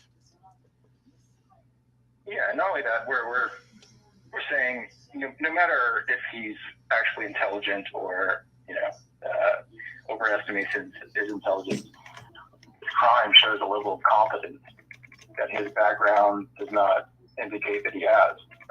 Right. To do something so quick, to be that competent, to get away with it and be under the radar for weeks before they, take his car. It's a level that he would have gotten lucky. This is his first time, and he had no mentorship, if you will, on performing it. Right. I mean, I agree, but again, Smoothie's saying, I could walk next door, do what he did, no experience needed. I mean, do you really think though, without pre-planning this, Smoothie, that you could just, in no sense, walk next door and do that? Walk into a home, especially with 4 people. If it was one person, that would be different. I can understand that. You know what I mean? If you were mindset on it, yeah, sure. Shmubi, your first instinct after you stick a knife in the first person is to leave, not to continue on to, and then, finishing off the second person in the first room, but then to continue on to a second room, that is totally against, the 99.9% of a person's instincts. Okay. And if you don't mind, Sebastian, being that you said that, can you maybe elaborate maybe why you think that or why you're stating that? Well, you're just to explain to them an event, and you're trying to, obviously he fled the scene. He didn't stick around for a long time, given the window that they provided. And so you want to get put a distance between you and the crime. It doesn't matter if it's an unalive event or a robbery. Almost everybody's first instinct is to put distance between themselves and where that crime occurred, where they did wrong. And so, in order to take out 4, it means that he made a decision 3 times after the first unalive event to continue on to stay near the scene of his first wrongdoing. Okay. And that's against everybody's instinct. Yeah. Okay, I got you. You don't rob a bank and then decide to count the money there in the bank, right? No, of course, right. No, I see what you're saying. Absolutely. I have. That's why I asked my friend about that. I asked him if he thought that it was something that you could just randomly go do. I asked him if it was like, you know, something that had to be premeditated in his mind and blah, blah, blah, blah, blah. You know, I asked, you know, and I've looked at multiple theories and different people's opinions on it in that sense. Welcome, Austin. Good to see you. So I don't know. That's why I come to the theory and decision that I do. Again, I'm not saying that it's, you know, something written in stone, that it's factual. It's just a thought, guys. that's where I go with it. So, you can also attack one other aspect of this crime that people are making assumptions on. Okay, absolutely. This whole belief that he's an incel. That's a huge assumption, and there's only been 8 incels that have committed homicide, and this is an outlier in all those respects. Like, he doesn't leave a legacy coin, if you will, on this crime, right? Not only that, he's a vegan. The Venn diagram for vegans and incels is a small sliver, if that, right? Right. Your diet is a huge part of who you are, and the incel community doesn't really take well. I mean, they see it, you know, of veganism and vegetarianism as a you know unmanly thing. Yeah. And so for a person to be a vegan incel we're just making a huge assumption to say. Well, and on that side of thing, I didn't mean to interrupt you. I just want to put out there, because I even myself I categorize this in the not incel per se, but in the spectrum of like incel type how can I say this to make it sound right? In that spectrum of somebody that could be an incel, but not necessarily an incel. It's almost does that make sense what I'm trying to say? Yeah, that he has an unhealthy view of women. Yeah, there's that, okay, and we know that. And that's why I was saying in the spectrum, but not necessarily just a full-blown incel. I see what you're saying, the whole vegan thing and all that. You're absolutely right, you know, but it's in that spectrum because it's obvious he does not have a respect for women, and he never has. You can tell by every interaction that he's had, you know, that's been talked about by friends of his, by experiences that he's been through, and everybody comes off with the same, you know, the same scenario. You know, he talks down to women. Yeah, he looks at women. Go ahead. You know, me and you know guys who are lady killers who have an unhealthy view of women as well, right? Absolutely. So, yeah, guys who have a rich dating history who, you know, their view of women is also unhealthy. But yeah, so in order to assume this guy was involuntary celibate and a vegan, and he carried out this crime, it's a bizarre, I think, a lazy assumption. And it's people who learn about a concept have to apply it to, you know, anything they read about. Yeah. Right. Vicky says he studied all this in school. He does have degrees in psychology. He's also got the law enforcement background and knowledge-wise and stuff like that. But that doesn't, he can study all that if he wants, Vicky. That doesn't mean that his personality is not going to shine through in some senses. Do you know what I mean? I'm trying to say, I mean, that basically is what I was trying to say with that. You know, whether he studies it in school doesn't mean he can change it. Do you know what I mean? Right. Schmooby says, what does he think he is like? What do you classify him as, if anything? And what do you think what do you think his motive is? Well, yeah, this is a glorified, I mean, if it's assuming it's a lone person, right? Yeah. I know we've hit on yeah, we can go with it just being him by himself too. Accomplices. Sure. Yeah, but assuming it's only him, this is a glorified copycat, right? He's read about it. The BTK thing. He's read about both in the studies and probably in his spare time about you know, previous killers. So and just the way he went about it and the parallels to other serial killers, like what he said was exactly what another serial killer said. Or sorry, I don't mean to categorize him as a serial killer, as another mass killer. No, I know what you're saying. Right. Right. Yeah, I got you. Yeah. So, and yeah, that's from that, it would be a guy who wanted to make a newsworthy event, and your first time out, you copy another event that you've read about. Yeah, absolutely. No, I can go with that too. And Shmooby says she can go with that theory. I think and it doesn't have to be one specific motive, guys. We all know that. We've seen multiple cases. Right. Okay. And here's my thing on that. I can go with comfortably that it's multiple motives. I still think that there's a grand possibility that there was a negative interaction with him and those two girls at that restaurant. That's a very grand possibility in my mind. And like what you're just saying, it's obvious that he studied, multiple serial killers, I'm sure. And he had the knowledge. And when people listen, guys, this is a fact, not just a guess. There has been proven times that people that are too smart get bored with themselves. They get bored with life. They do things. I want to see if this will work. I want to see if this proves my theory. I want to see if this can be done this way. You know what I mean? And so in that sense, if he studied and was stuck on Ted Bundy for a while and was stuck on the BTK thing, which I think he might have been, and the copycat thing does make sense to me, very much so, my friend. It does.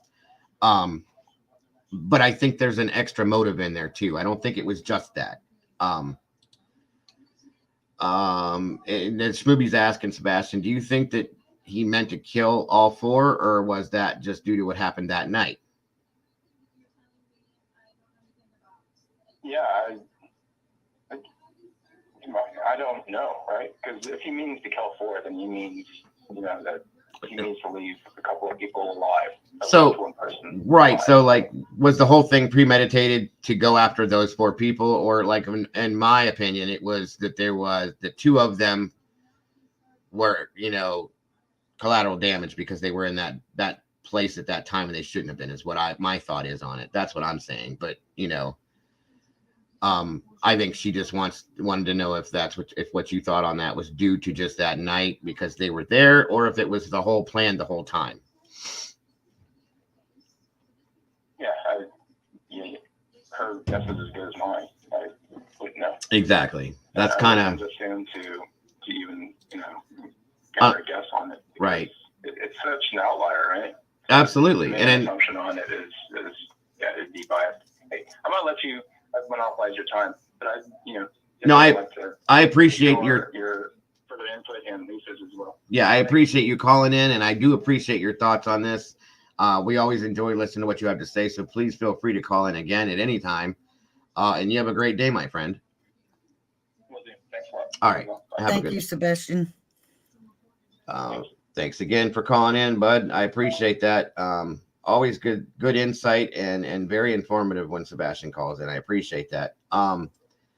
Now, what 2014 is saying up here is the restaurant denied it, but I'm not convinced. Or I'm also thinking maybe Kaylee and Maddie at a party. And I agree with you on that. I don't. The restaurant's going to deny it because it's bad publicity. Wasn't it Maddie's sister that went to the same university? Washington? Yeah. Yeah, I agree. I believe, yes. Yes. I absolutely think that is a fact. And there's parties all over the place, guys. You know what I mean? And people float around, I guess I'm trying to say, and they go here, they go there, and they do this. But the restaurant, in my opinion, with what T2014 said, the restaurant is not going to come out and say, oh, yeah, they had a bad negative interaction here, about so on and so forth. That's going to give that restaurant a bad look. Okay. Not just that, they don't want to do anything to jeopardize the case either. Yeah, there's that too. They could have been told, don't talk about this. Don't talk to anybody, don't do this, don't do that. So, and Shmooby, I respect that 100%. I can get on board 100% with the copycat killer. And I've been thinking about that a lot, guys, with the whole Ted Bundy scenario, the BTK thing. I would love if I can work this out I really would, to have a conversation with his daughter, BTK's daughter. I really would. Because some of the things she has said has made me start thinking, has made my gears start to turn a little bit more, because it does fit that a lot. And, you know, after hearing that interview with Brian's professor and seeing the things that we've seen, it makes you want to know. Okay. It really does, in my opinion. Yeah. And again, if you're still listening, Sebastian, like Shmooby said, it was great input, and it does get a lot of us thinking about different things. And that's what we do, guys. That's what this think tank is all about. You know what I mean? This is what we do. And today, like I said, it's open discussion, so we're talking about a little bit everything. This is a good point to bring up and a good point to talk about, because everybody wonders that. How did he navigate himself through that house in the dark to do what he was doing? Because understand something, you guys. If you have a goal like what he went and did, okay, adrenaline is flowing the minute you walk in that door. It's got to be. There's no way it's not, okay? And the minute you step out that car, the adrenaline's knowing what you're going to do. Exactly, Yep. Lisa. Thank you.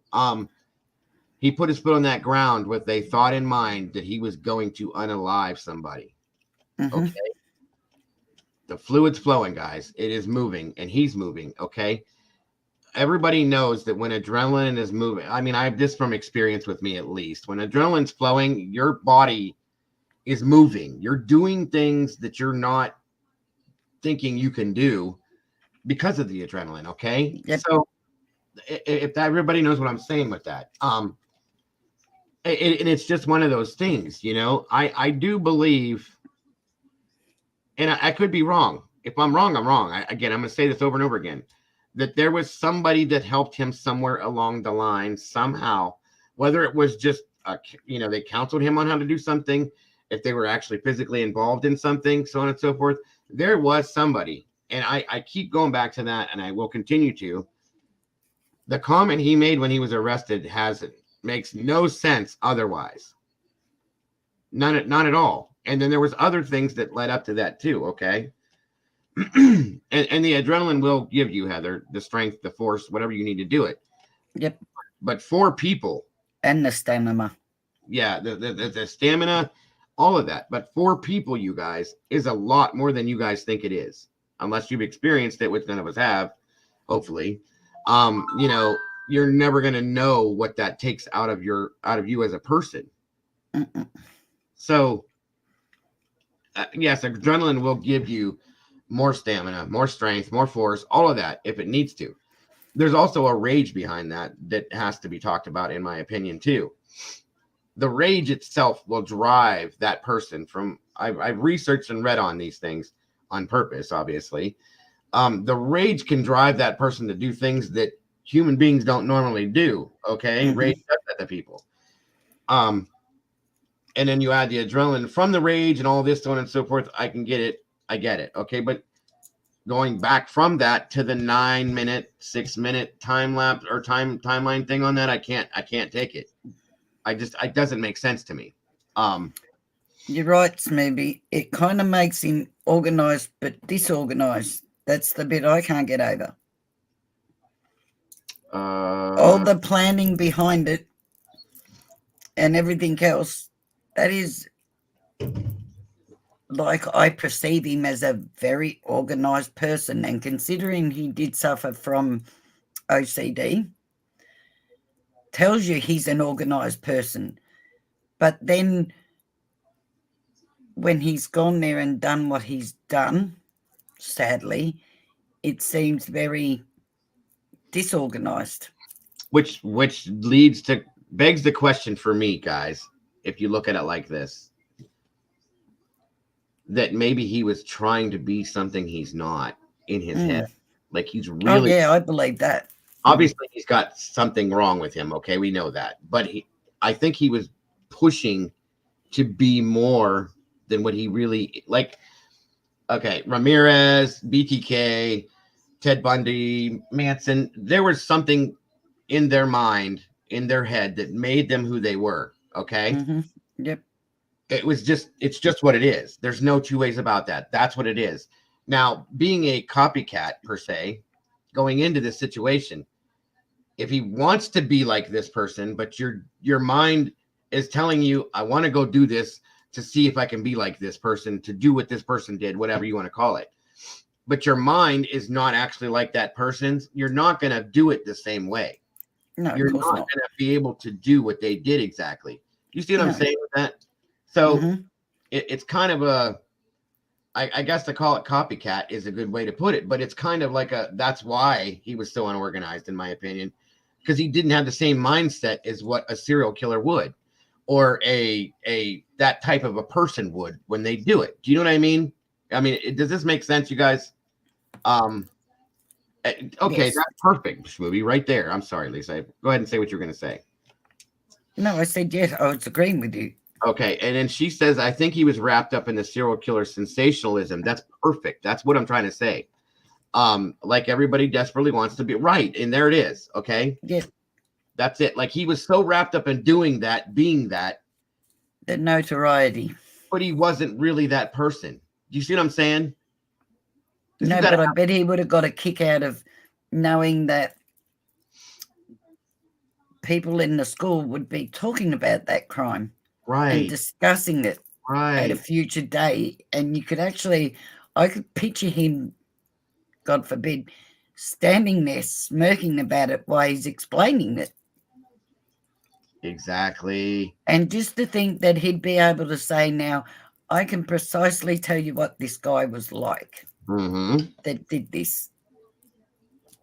And that's it. That's exactly it. That's the perfect comment, Shmooby. Thank you for that. Because the sensationalism of it is what drove him, okay? As motive, I'm guessing, okay? But he's not really that person or that type of person mentally enough to do it completely the right way without the mistakes that he made. This is somebody that is going to, you know, when somebody goes to him and goes, wow, dude, you screwed this up. You did this, you did that. He's going to take that so offensively because it's not, you know what I'm saying? That's what I'm saying. So it is very creepy, Shmooby. It really is. That somebody, he was trying to mold himself into be this person. I don't think he was. I'm not saying that he didn't have mental issues, okay? But he didn't have those mental issues. And that's the thing. Excuse me, sorry guys. I'd still like to know what triggered him to go down that road, though, because at 28 is late to start. If he's done nothing beforehand, not an animal or hurt anything, and has gone straight to that. Do we know that for sure, though? No, but I'm saying if he hasn't, right? We don't know that for sure, but at the moment, nothing, right? So if he hasn't before, and at 28 now, what has triggered him to start thinking that way? Well, let's see. Is it just learning about these past serial murderers? Is it a combination of the study, thinking that you are above all that? That's why I think there's a multiple motive with this, because I think that and I'm not calling him an incel, but he's in that spectrum, the disrespect for women, the rejection that he gets on a regular basis. I still think there was a very grand possibility that there was a negative interaction at that restaurant, because he was there, okay? And both those girls worked there. So, which, like I said, could have been as simple as they give him the wrong meal that contained meat. Or he tried to talk to them and they just brushed him off, and he took that as, they don't like me, because that's what he gets from women on a regular basis. Okay. It could be any of that. So there is that. Okay, good deal. Right. Exactly, Sebastian. Sebastian to Shmooby says that the reality star view is a great take on it. I agree. I really do, because that's where I can see that. So I say, I love this. You guys are great interacting like this. I love this. And I think this is a great conversation. I really do. Shmooby also says, I think he was a POS. Yeah, and that's what I think too. From what's been said. He idolized the wrong people. Exactly. Good job, ladies. That's awesome. See? Yeah, And then Smoothie says, yes, Sebastian, you made me think of it different. And I can see that. That's what we do, guys. That's why I love this. I do think there was multiple motives. I think that with all the knowledge he had, and that I want to be able to be this, maybe he idolized BTK because of what he did, some people, and that's where the mental illness comes in. That's the form of mental illness he has. Like, in a sense, kind of like what Shmooby said a few minutes ago, that maybe he was narcissistic, but not a psychopath. Okay. Or a sociopath or any of that. There was something wrong in there, but it wasn't specifically that thing that makes these guys do this. So that being said, that's awesome though, to look at it that way. It really makes a lot of sense to me. But I also think that there was that possible rejection issue. I can't get past that. I think that there was a negative interaction in that restaurant or something like that, because I think that compiled upon that may have been, he may have been thinking about doing these things. Okay. And then that interaction may have been what flipped the switch for him to go ahead and let's try it. I want to do it. I can't stand. That's what I mean, as it mightn't have necessarily he propositioned them or did anything like that, and they didn't mistreat him, but it could have been as simple as giving him the wrong meal that contained meat. Yes, very much. He was known to freak out about anything that contained meat. Yes, it could have been. If they got his order mixed up, you can imagine what he would be like. It could have been something that was grilled on the grill that meat was grilled on, since we know that he flipped on his aunt for telling her to buy new pots and pans. Okay, so yeah, you're right. Let's see, Heather, you said it's also a different time than those crimes he studied with home cam, smartphone, social media. Right, absolutely, Heather, absolutely. And Smooby says something flipped that switch for sure. I agree. I definitely agree that there was a trigger. Again, I'm not saying that he wasn't thinking about this, wasn't doing this, wasn't doing that, but that trigger was flipped. And he said, I'm doing this. This is how I'm dealing with this. I'm done with this. And that's where that came from. Sebastian says, exactly. The notoriety is the same, but the environment to carry out such a crime, it is definitely different in a lot of ways, significantly. And that's the thing right there. Everything that he has studied, everything that he has looked at is from that time, like Heather was saying, okay? And that's how he's studying it. That's how he's putting it into his mind. Now we're here with all these other things, again, like she was saying. So that could be where mistakes came from, or where the disorganization came from. Do you know what I mean? Because he wasn't like, as he's doing, it's like, I wasn't thinking about this. I wasn't thinking about that. I forgot about this. This wasn't supposed to be like that. You know what I mean? That way. So, and Sebastian also says, education, give him hubris to carry it out now. Right. Exactly. She says it could have been nothing. It could have been anything he perceived as a slight. I agree with that too. Just like Lisa said, it could have been something stupidly simple. Absolutely. I agree. This is great, guys. You guys are amazing in here today with this. I love it. I really do. That's why I love doing this with you guys, because we can all agree to disagree. If we do disagree, everybody has their rights to their opinions, their theories, and that's how we do it. And again, guys, if anybody else would like to give a call in, please do. Give us your thoughts, theories, opinions, and all of that, guys. I'd love to hear it. Lisa would love to hear it. We'd love to hear from you. On other channels and TV shows, I'm actually learning and hearing well. Oh, is that Keelani? Here,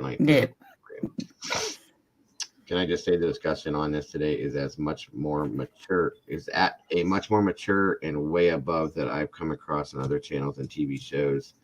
I'm actually learning and hearing well. I appreciate that, Keelani. We kind of pride ourselves on trying to keep it like that in here.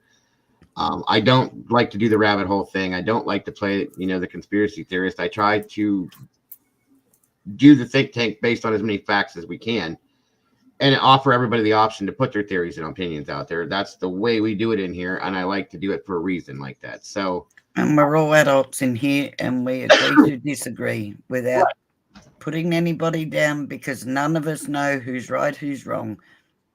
Exactly. And I really do appreciate you seeing that, Keelani. I'm glad that you said that. 15 minutes of fame equals 15 years time sport. Yeah, that's true too, Shmovie. And somebody else up here said something. Oh, I know that, Smoothie. 100% know that from you, sweetheart. Sometimes I get a bit sparky. No, they haven't, Molly. No, you're fine, Shmovie. That's what we are, all our own people, and do things. The Greek restaurant have actually denied it, but they're standing behind the family too. He was there. He's been there. It was proven that he was there, but they're denying that there was a bad interaction. Is what it is. Actually, no, they're denying he was there. See, I saw somewhere that they said he was there. He had been there. And I heard that they denied that he ever went there. Take your pick. That's the problem with this is I'm trying to remember where the hell I saw that so I could find it. It doesn't really matter because it will come out. Right. And if it's going to come out in court, it's going to come out. If it doesn't, it doesn't. It is what it is. It'll be in the discovery somewhere. Yeah, but it will come out. Thank you, Keelani. Or don't worry about that, Keelani. It's no big deal. Motive could have been as simple as wanting to be the subject for his own theo. Absolutely. Yeah. Yep. Absolutely. I agree with that too. But 100%. Here's another way to look at it too. You know, he's professor. Yeah. Here's another way to look at it. It mightn't have been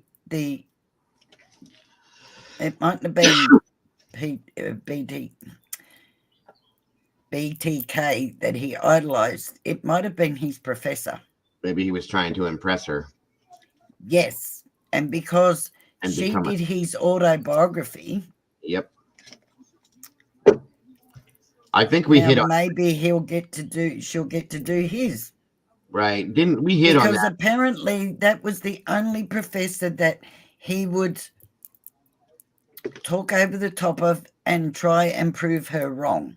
Right. Which says that he had a ridiculous amount of respect for her and followed along with a lot of her thoughts and things on everything. So yeah, I agree on that. And I think we touched on that a little bit before once about maybe the relationship that they had and the fact that he may be trying to impress her enough with what he's not as in a person, but enough with what he's doing to have her make him a topic of her teaching. Do you see what I'm saying?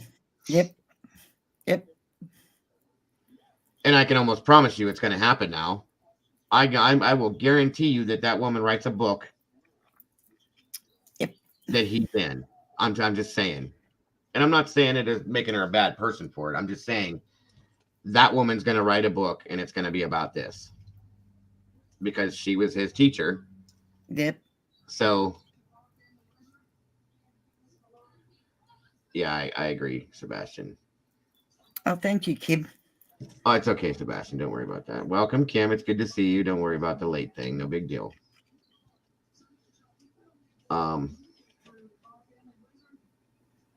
Yeah, I mean, if you look at it like that, it is, regardless of whatever it was over, regardless of what his problem was, it is horrifically sad. Go back and look at his life, Shmovie.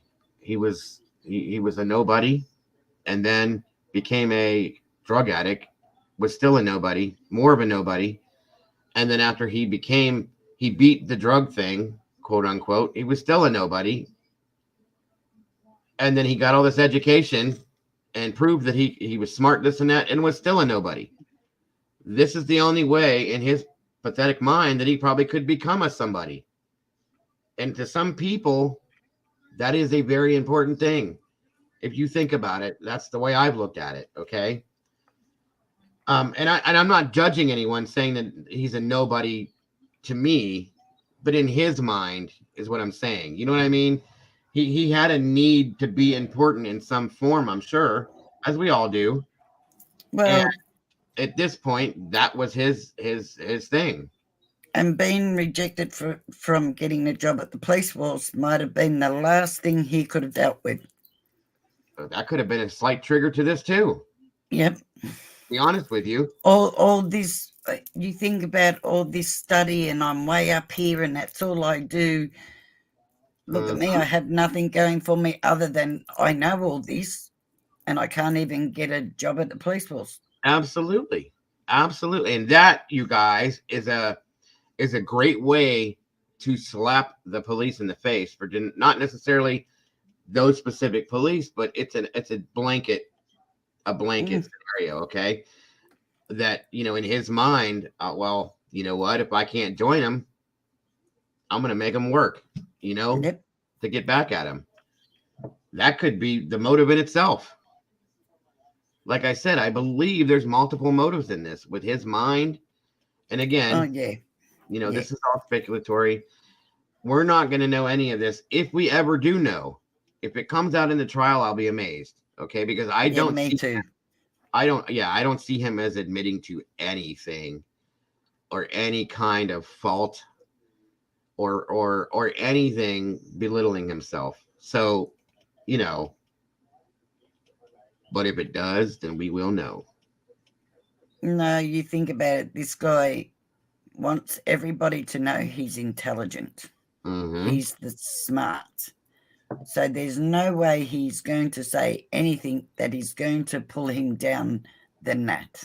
That's why I said earlier. Only the sad part is he's got caught. So that kind of undoes everything he thinks about himself too. But you can look at it that way, Lisa, or you can look at it in the other side of things as to where he may have purposely gotten caught. Well, I did say that. I did say it seems rather odd that you go to unalive somebody and the one thing other than the weapon you're using, but its holder, which you would put on your belt or somewhere, you wouldn't just carry it in. Let's be honest. My mother came in here one day and her only comment was, and she's a very educated woman as well. She said, with all of his educational background, how did he make that one mistake? And to me personally, I thought that was a great comment. I have looked at it both ways. Like that could have been his calling card to say, hey, I did this. Yep. Come get me. You know what I'm saying? And I could see it being that way. Or I could see it being a simple mistake because, again, the upstairs, the deal that he did upstairs on the third floor, there's an extra person involved in that. That person, it was said, woke up during the situation and tried to run. In turn, he had to stop. He probably had that sheath in this hand, and he had the knife in the other hand. He had to stop, drop that sheath to grab the other person and handle her, which is where she ended up on top of the other one after he did what he did. And there's that. Okay. So it could go both ways. But why are you carrying it in like that? Why would you not have it attached to something? Right. Because if you're going in there to unalive two people or even just one person, you would be hiding that weapon when you walk in. You're not going to walk in with it holding it out, right? You would think. Just in case, right? So why would it not be attached to something? Why is he pulling that weapon out and then pulling it out of it doesn't make sense to me. No, I agree with you, but and that is a good point. Life, love. I do think that that's very possible. Schmooby, the point she's making is what I was going to go to. And she says, I think if he was a copycat, he may not have been thinking too much about the logistics of it, and so involved in the idea of what he was doing that he didn't think about those types of things. And I get that. I do. What's up, Red? Good to see you today. Hi, Red. How are you, lovely? If it was a mistake, the only thing I can think of is that he didn't attach it to his belt in case he had to ditch it in a hurry. That's a good point. That's a very good point. I think, based partially what Schmooby said, and I think that it was the inexperience of him. I hate to say it like this, but not like Men typically, if they're going to have something like that we're going to put it on a belt and we're going to carry it like that because that's what we do. Okay, I don't think that this guy has the experience of being that person. Does that make sense?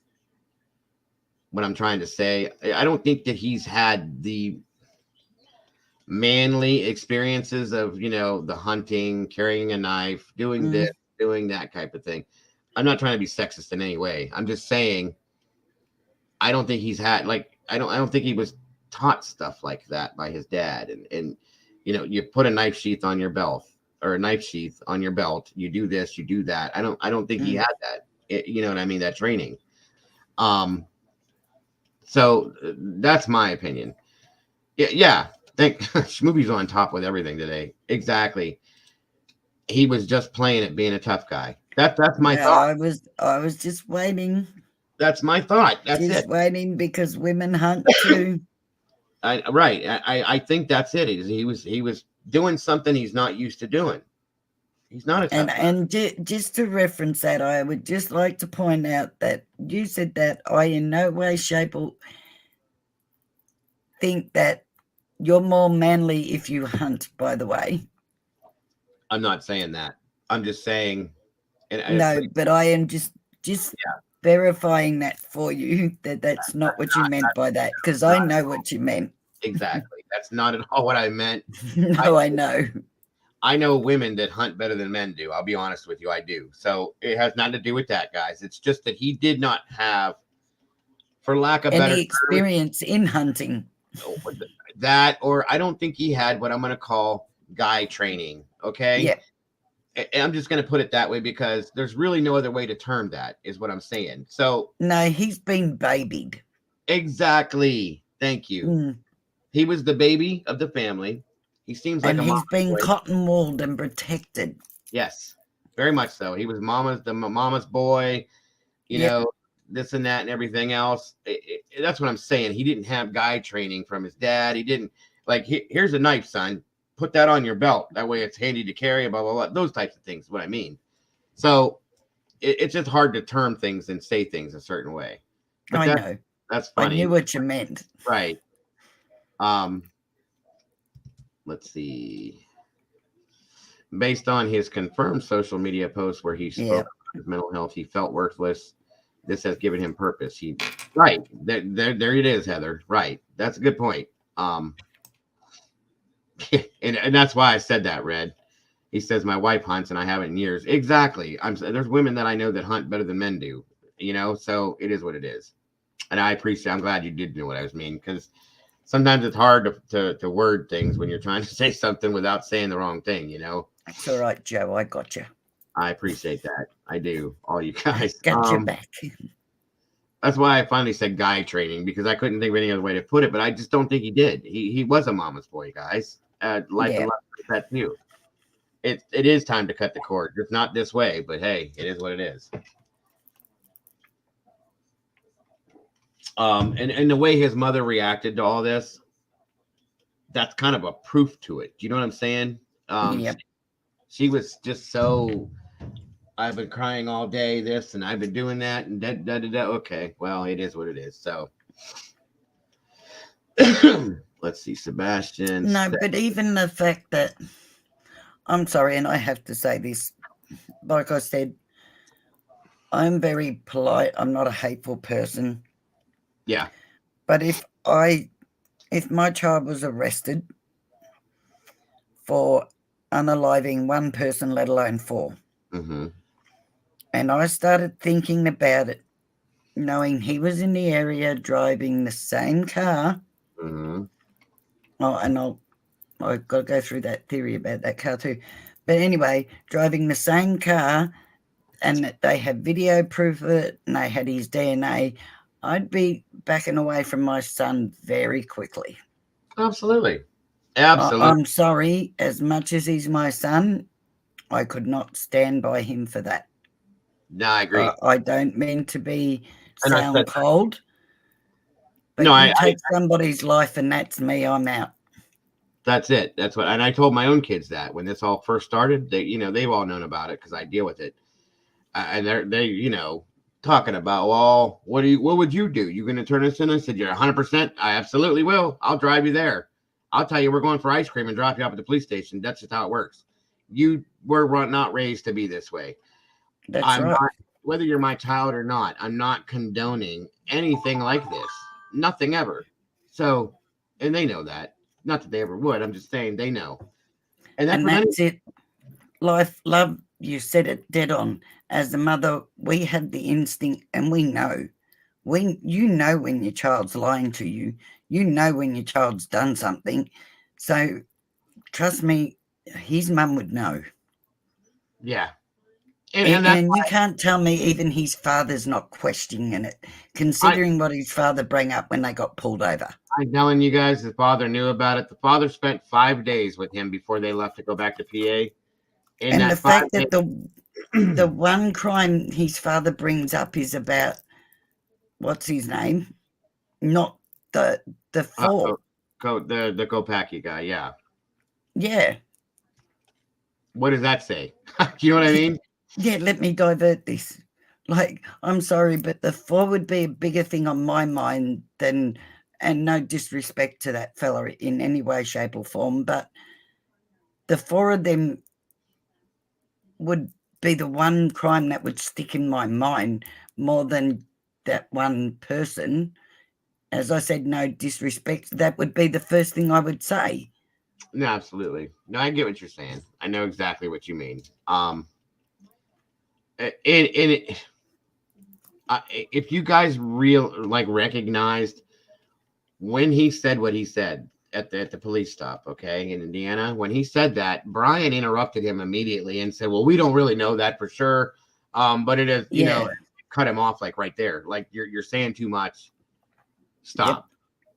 Which tells me he already knew about this, guys. Even the look on Brian's face, actually. Yes. And whether it was that 5-day period that they spent together before they went home, or if it was on that drive, Michael Koberger knew about this. I'm saying that. I'm telling you, he had to have known about this. Now, I think that the mother knew something was wrong, but was in denial about it, okay, until after the fact.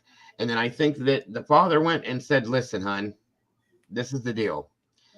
And you know, I didn't tell you because I didn't want to upset you. I didn't want to hurt you, blah, blah, blah, so on and so forth. Because he knows the relationship between Brian and his mother. And that's why I was trying to protect you. I didn't tell you. I mean, I can see this all taking place, guys. I really can. So, you know the other reason why the father would have mentioned that guy rather than the four? Because what did they put out about looking for the white Elantra? What were they driving? So if he had to bring up in his mind, which would verify that his dad had some sort of knowledge, if he had brought up the Idaho 4, would have gone, oh, yeah, they're looking for a white. Wait a minute. Exactly. Exactly.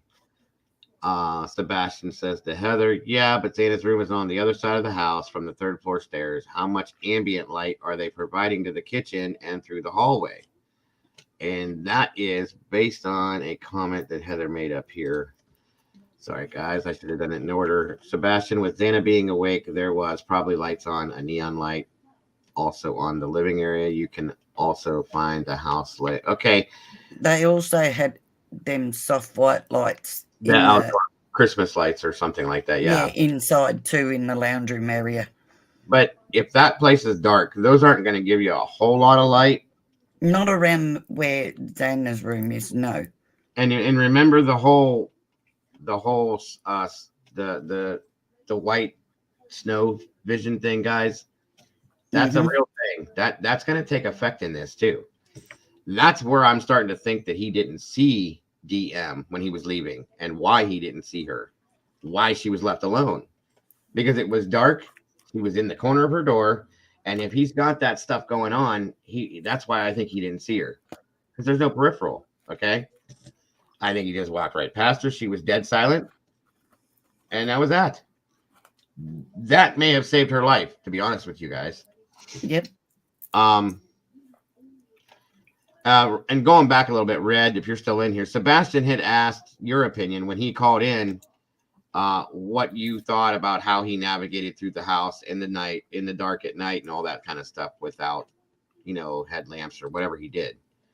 I don't know if you saw that question, Red, but I'm going to put that up for you. Okay, there it is. You did see it. You're answering it. And Sebastian, he says, good question. If you had a headlamp, one would think the witness would have noticed that. Exactly. Mm-hmm. You wouldn't have been able to see the bushy eyebrows if you had a headlamp on.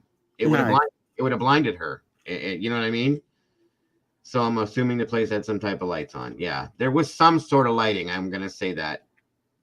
But we cannot forget about that vision issue, guys. That's important with this. The one where he discussed the visual snow, I forgot about that. Right. The visual snow is very important with this because that, in my opinion, is the only reason why DM was not bothered with it. That when that was put out there to be a fact, that's when I made that theory. Mm-hmm. On that theory, to be honest with you. Yep.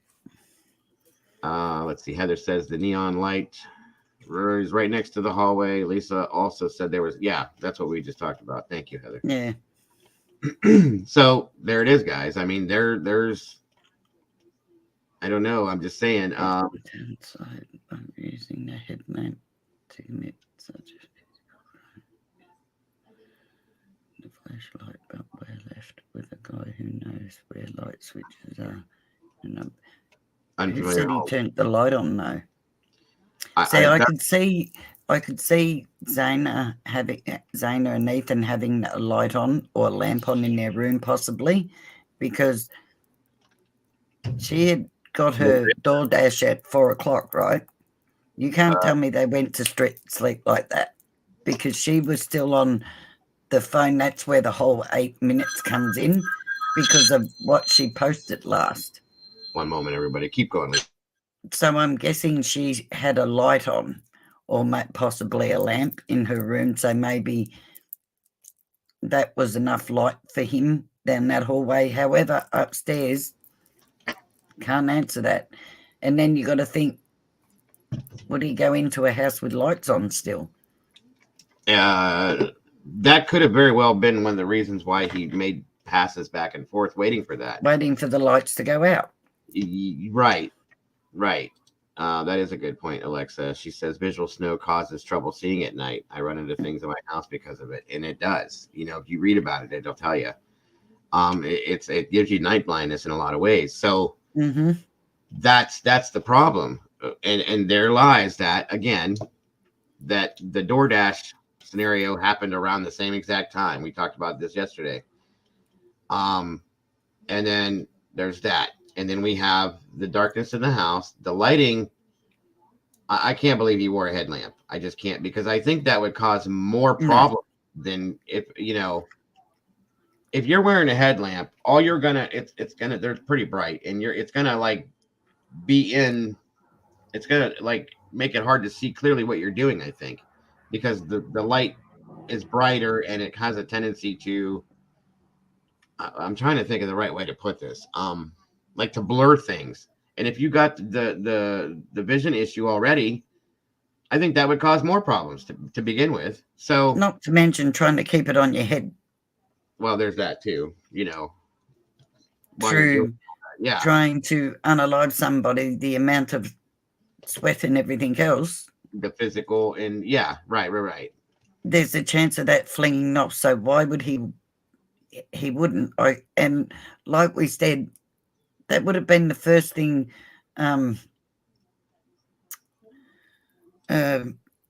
what's her name? Excuse me. Would have noticed. Right. Not the bushy eyebrows. You wouldn't have been able to see that because that light would have blinded her.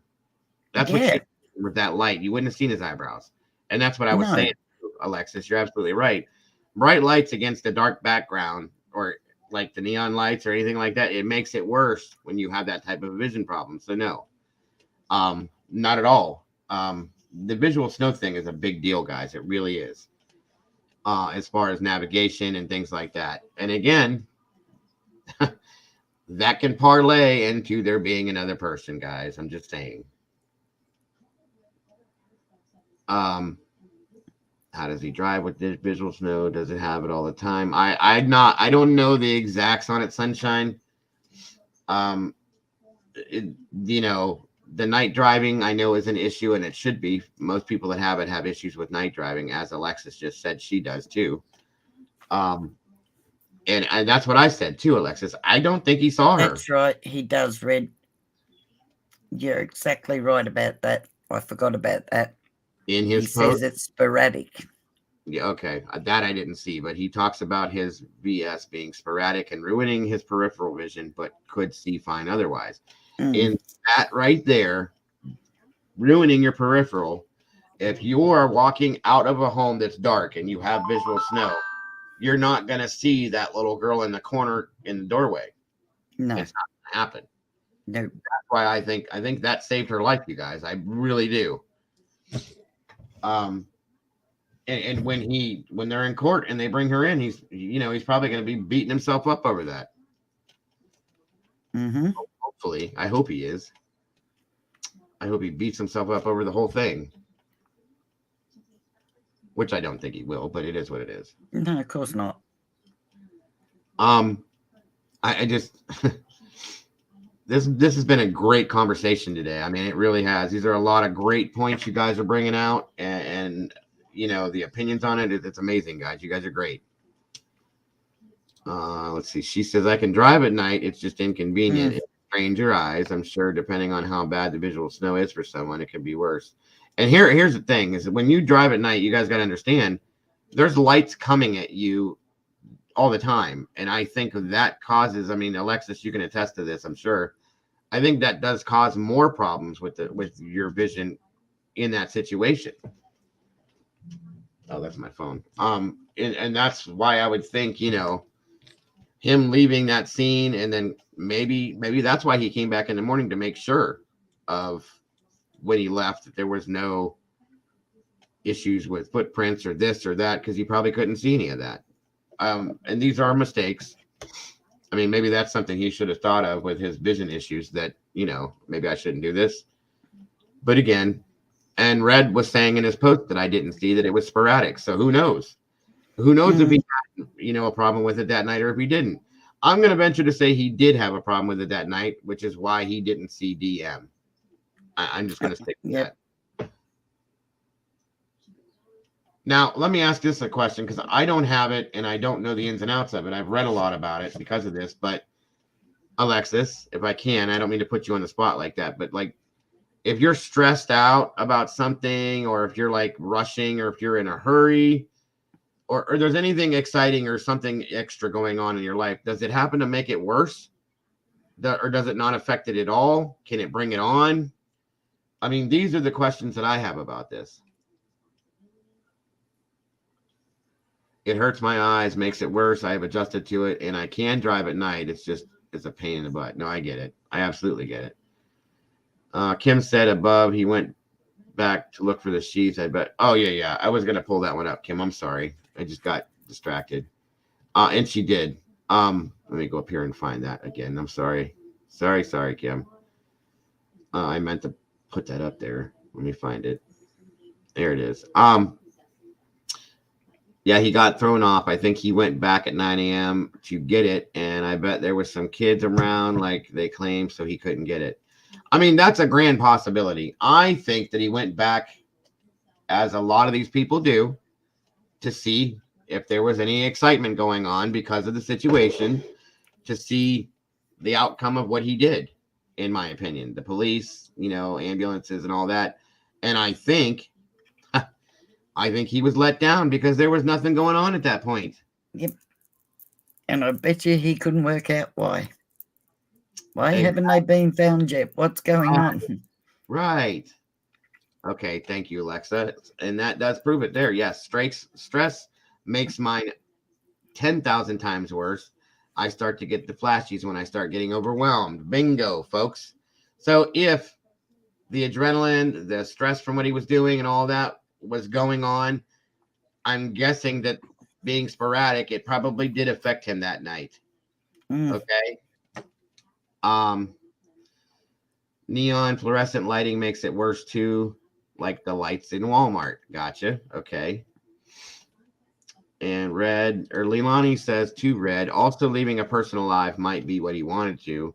The horror for a person to have to confront what's happened, and guilt may be an aspect he desired. That's very possible, Keelani. That's very, very possible. You know, we got to have somebody that he could have thought he could have seen her and said, okay, she's going to tell my story, thinking that she's going to walk out of her room and go over to the situation, see everything, and then boom, which is maybe why he came back at 9, thinking, yeah, I was going to say that. Yeah, that there should be a whole rigmarole of stuff going on.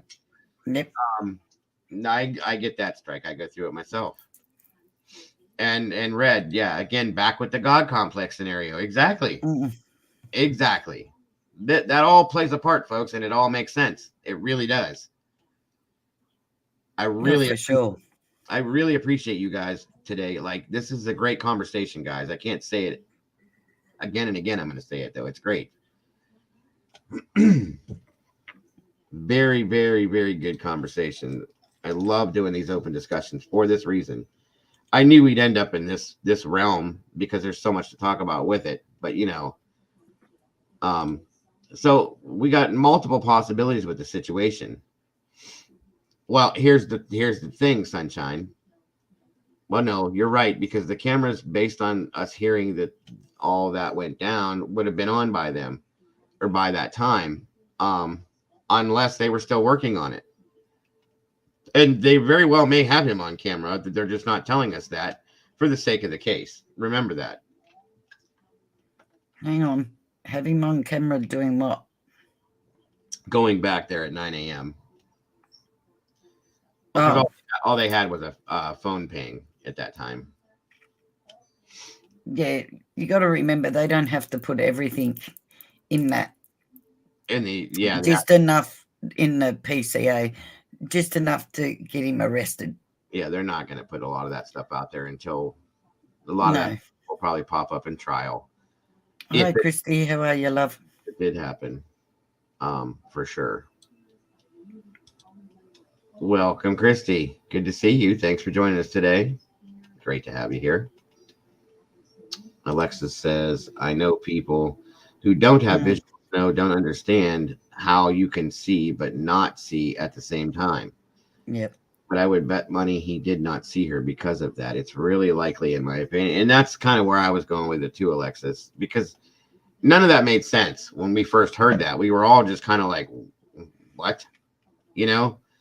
But when that brought out about that, you know, it just, and with you saying stressful situations, promote it, and can make it worse, and so on and so forth, I'm going to gather that that's why, because she was in a corner with her door cracked.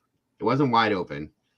And he come walking and heading out, not expecting to see her. He probably didn't see her. It's dark, you know, and the lighting that was in there may have made it worse.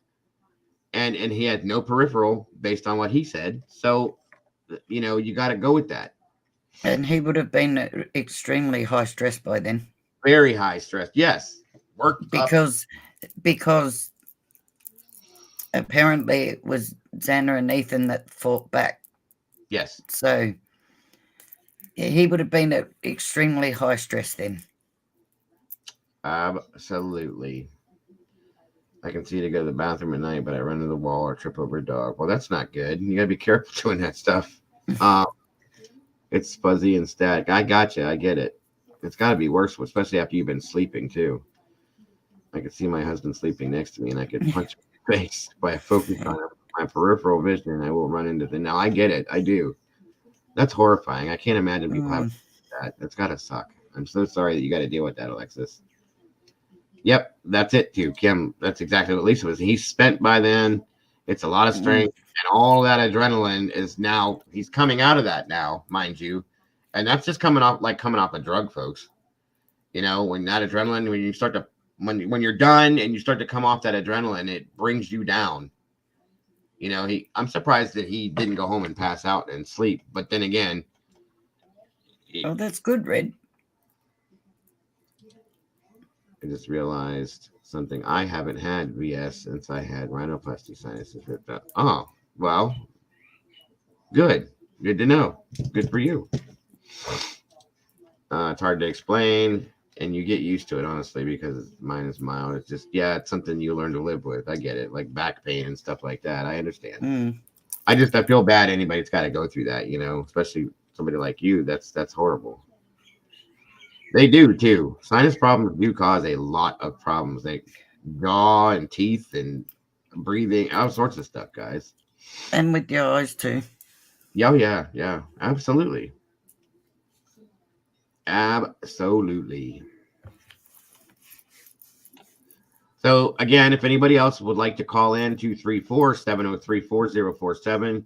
I know I'd love to hear from you, and I'm sure that Lisa would too. If anybody has any opinions, theories on anything we've talked about today, guys, let us have it. Sure would.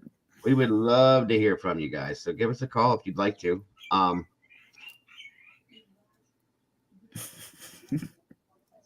What was that? My bird. I was gonna just not my birds. The birds outside. I better rephrase that. They're happy today. Yep, it's morning. It's like 6:30 a.m. By the way. We've been going about 3 hours, roughly, close to. That's good. Good deal. And it's probably nice and warm and sunny and happy where you're at as compared to where we're. Yes. It certainly is. It's sunny here, but it's cold. So. Well, it's 19 degrees already here. So it's going to be a warm one for you. Well, not for me. It's not warm for me. It's only meant to get to 22 today. So, no, not warm for me. Not even remotely close to being warm for me. Okay, so let's figure this out real quick, because 22 degrees in Fahrenheit for us would be... Are we doing this again? Yes, because it drives me insane when I'm trying to figure out. Every time you say 22, all I can think of is that's freezing, because that's what it is here right now. Yeah, no, here. I got a thing here to let me do it.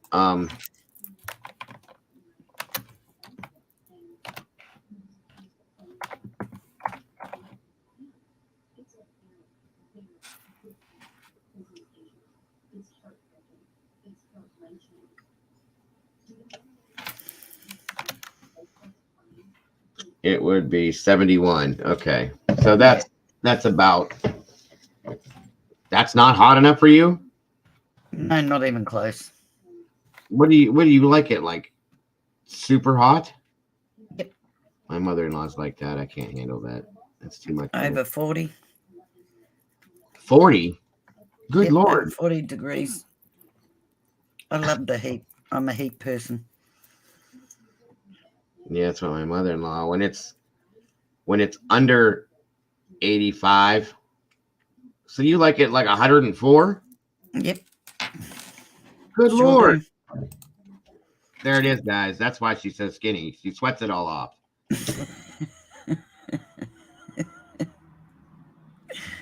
See, my daughter sits under a air conditioner and I can't. That's me. I would have it sitting in my lap. No, I can't. I've got to walk out.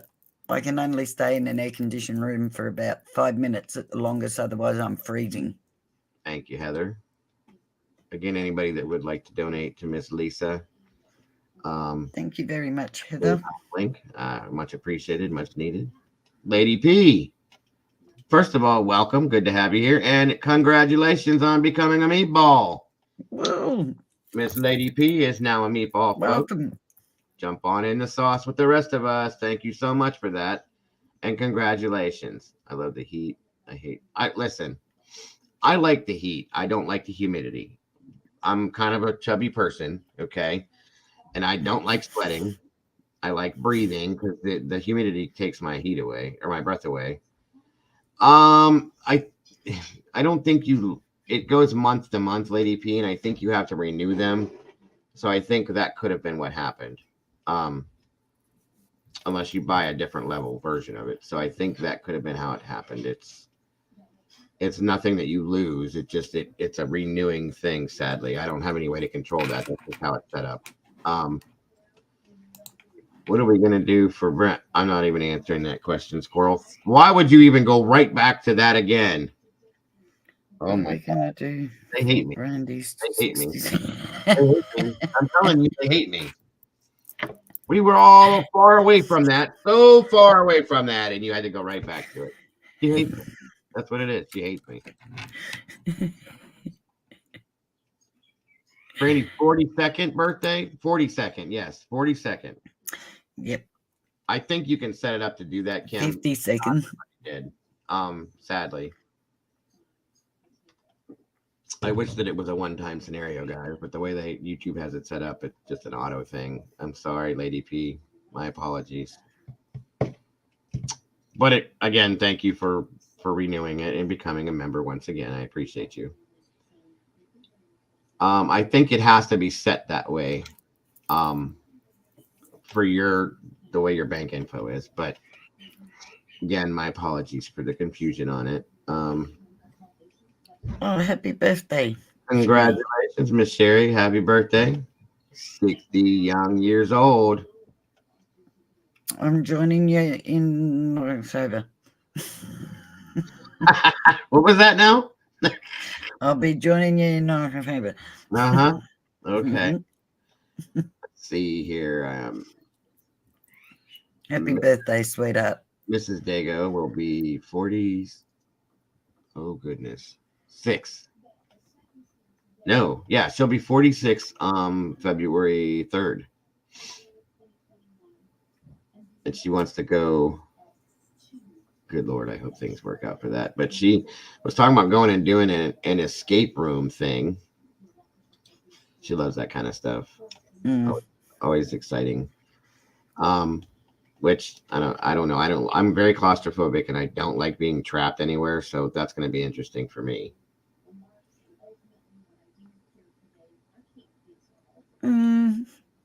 Oh, no. It's okay, Lady P. I didn't know, like, a lot of people don't understand how it works. And I absolutely understand. No worries. No worries at all. Oh, that's what I was going to say earlier, guys. I have found out with the way YouTube works. I'm always talking about hitting the like button for the algorithm, which absolutely does.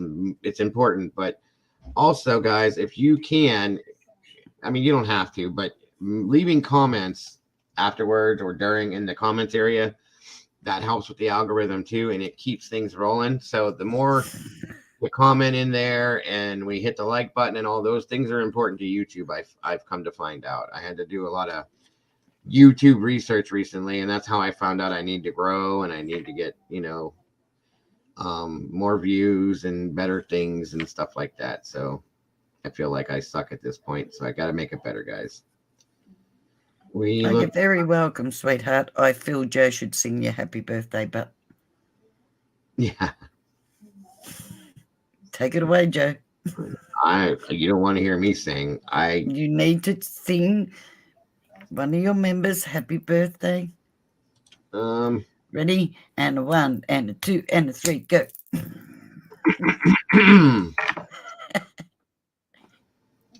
What's up, Mike? Happy birthday to you. Happy birthday to you. Happy birthday, dear Sherry. Happy birthday to you. There you go. That was wonderful. I did it for you. Don't blame me if you all have nightmares tonight. Infobears!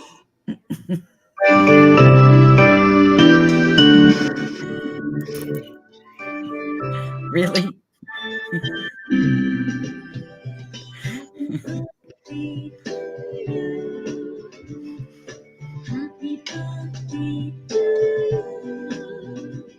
So at least I sung it.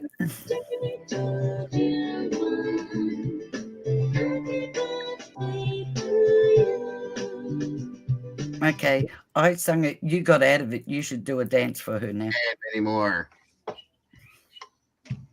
I didn't hear what you said. I said at least I sung it. As bad as my voice is. You should do a dance for her. I will. When I do that dance, it'll be for everybody. For everything ever in life. Because I'm only doing it once. Ever. Happy They go 60th sing young like- birthday, Listen, Sherry. he don't like me. Sweetheart. What'd you say, Lisa? I said happy 60th young birthday. Yes, yes. And many, many more, Miss Sherry. I hope you do. Have you guys noticed, if you haven't, that Strike does not like me? I don't even know why he's here. He doesn't like me. He does not like me.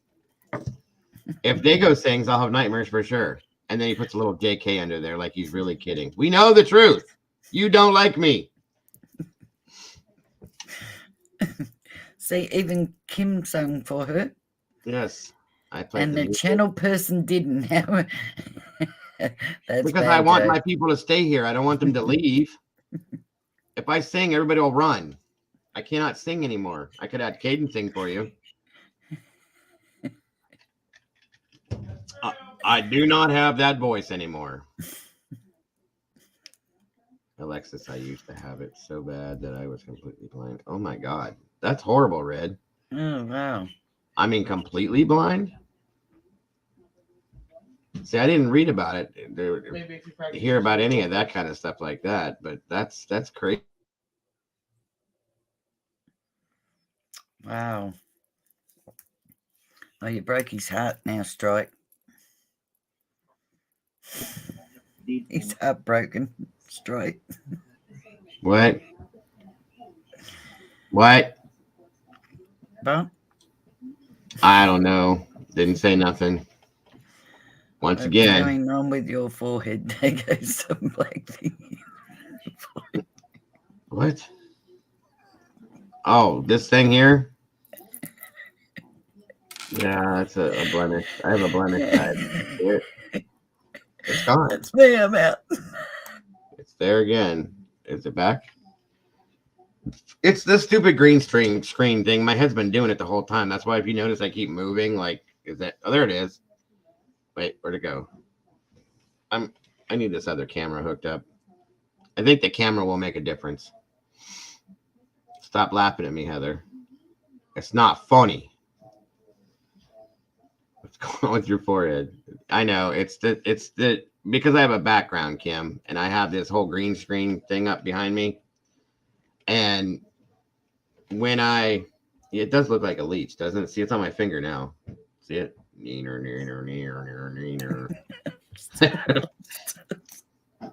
And if I'm trying to move to bring it back, it's not coming back. Yeah, whatever. It is making me notice my receding hairline, though. That's cute. Oh, now it's all over my hand. There it is. Yeah, I am noticing I do have a receding hairline. Pretty good now. Stop. Great. Not only am I gray, I'm receding. That's awesome. I just noticed your new background. Thank you, Mike. It's not doing anything but putting leeches on my forehead.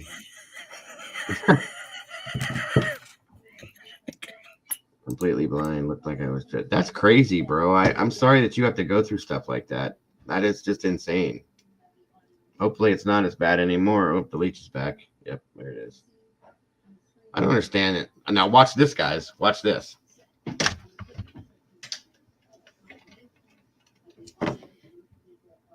Now I'm red. And there's a portal behind me. When I'm done with the live, I jump off the chair and I go through that portal and I'm back in my own world. See it? This is what happens. Why am I so red? The hell? Where did my thing go? Here it is. Yeah, the receding hairline. Oh, there goes the top of my head's gone now. That's good. Gotta love that one. I guess whatever. It's okay, Lisa. His face looks even red when his light is on. Yep, this is true. If I change it, see, if I change the light up, see, here's the problem, guys. See that right there? That means I have no brain. So that's what's wrong with me. It fixed it. There's the truth right there. But if I change the lighting. Well, at least now we see what you're thinking. Oh, now I'm. What's that guy's name with the big hand and the horns that are sawed off on his forehead? the hell's that dude's name? Ron Perlman played him in the movie. I Am Really Red. Hulk smash. Red Hulk.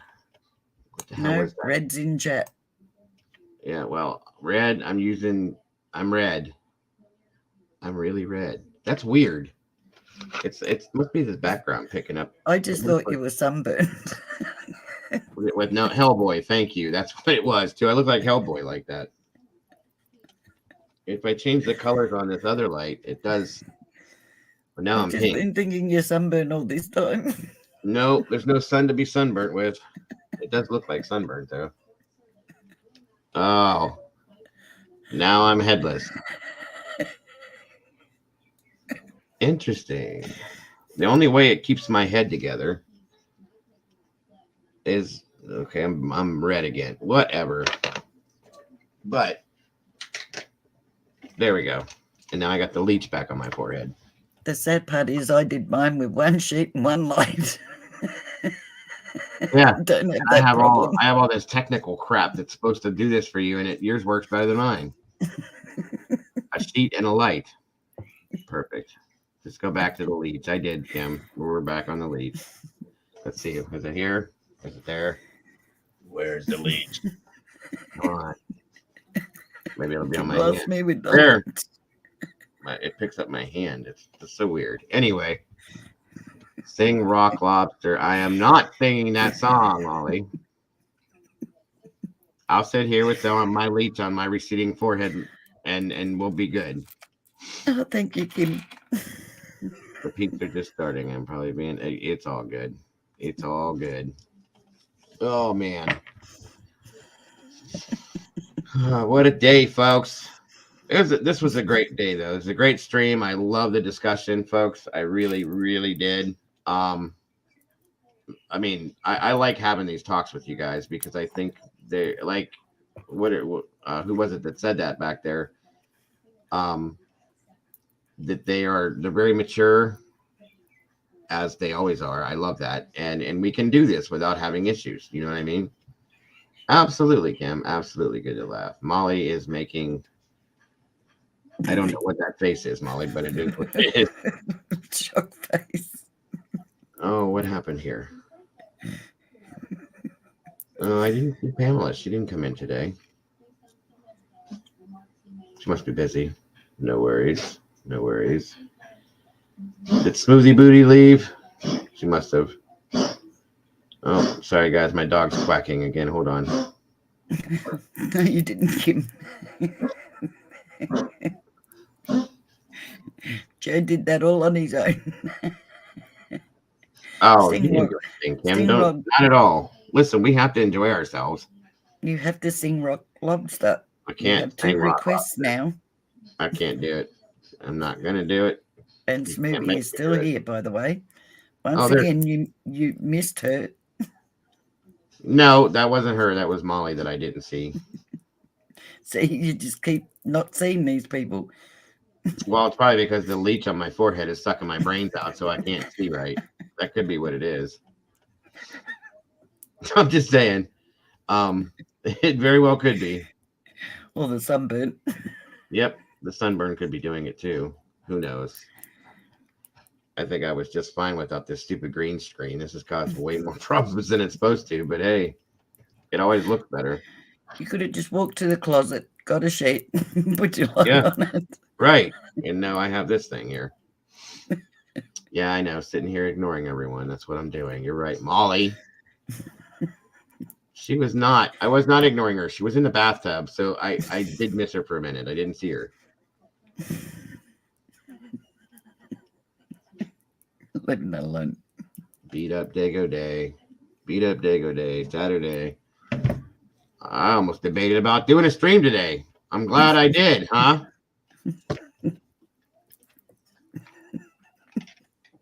Can you see Dago running across the house to rescue the dog like Mr. No. You don't want to see that. I don't want to see that. Oscar, what are you doing? Stay over there. Blinded. Stay over there. Don't come over. No, go over there. Good God, you missed it yesterday, Lisa. Mm. You know, I sit here and sometimes he'll lay on the backs of our couches and stuff, right? Yep. He was laying on the back of the couch that is literally right here next to me, okay? Yep. And I had just started the stream, and my mother-in-law decided to get him new treats the other day and was giving them to him. He had quite a few. Well, them new treats, I believe, caused some serious gas issues with this guy, okay? So I'm sitting here, and I just started my stream, and then, woof, it came past, and I was like, immediately, I tried not to notice it, like to make notice of it, but I couldn't help myself. It was so bad. I mean, they were dying in here. And I'm like, dude, you gotta move now. Go. And he just laid there and stared at me. And he did it again. And then he gets up and he goes to the other side of the room finally when I moved him a little bit. And he did it over there, and it was still hitting me over here. It was so bad. I could have strangled my mother-in-law for buying those treats because there's certain things that you just can't eat. Thank you so much, Miss Smooby. See, that's what Thank you, happens when you ignore Smoothie. people. You get super stickers when you ignore people. More than ignoring anybody. Thank you so much, Smoothie. I love you to death. Where's my thing? Here it is. Well, you don't know where that is by now. There's something wrong. That's not what I was talking about. Wow, Lisa. Yeah, I know where that is. No problems with that at all. Not at all. Sorry. It's perfectly fine. Thank you, Booty. Much love. If I can get this thing to work. That's another whole problem altogether. I'm not even going to go anywhere with that. There we go. Thank you so much, Booty. Much appreciated. Hello, Green Eyes. Welcome, Green Eyes. So what are we talking about now? Anything. Mostly the leech on my forehead, and what's it this side? It was over here. Yeah, quick. We're She just wants being to say silly. hello. There's the puppy. She's all upset now because she's behind the sheet. Oh, she couldn't see you. I bet that was driving her insane. Where'd you go, It Mom? gets to her. What's her name again? Abby. Abby. That's cute. Abby. Fitting. Yes, they really are, Schmovie. Especially when you don't hear it, you can't prepare for it, and then all of a sudden there's a woof. It like knocks you out of your chair. It's bad. And it's hard to believe that a dog that's this big can make all that happen, you know? I think he's maybe. She is. She's adorable. Look, She's such a say good hello. girl, They too. love you. She's Mummy this- doesn't, but they do. No. How old yes, is they he? do. 13. 13. Oh, okay. She's She's a lost pretty nearly all girl. her teeth now. Yeah. Does she do that thing where since her teeth are falling out? Because Oscar will do this thing and his lip will get stuck on one side and it looks like Yes. he's like snarling and he's got like no teeth there. So, yeah, I think that's hilarious. Yep, she does. There ain't no Thank you, milkshake, Kim. Molly. Stop talking about it.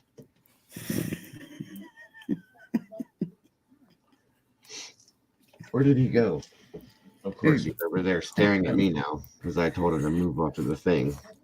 I'm the bad guy, Yes, you are. I guess. Try having that happen with a pot-bellied pig, Dago. Oh, no. Oh, hell no. Oh, No. no. Because pigs eat like garbage, basically, so no. Well, pot-bellied big pig is probably a pet, so you'd probably treat it better than that.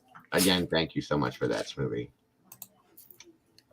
I love the fact that your dog is named Kevin. That is absolutely amazing to me. I love it.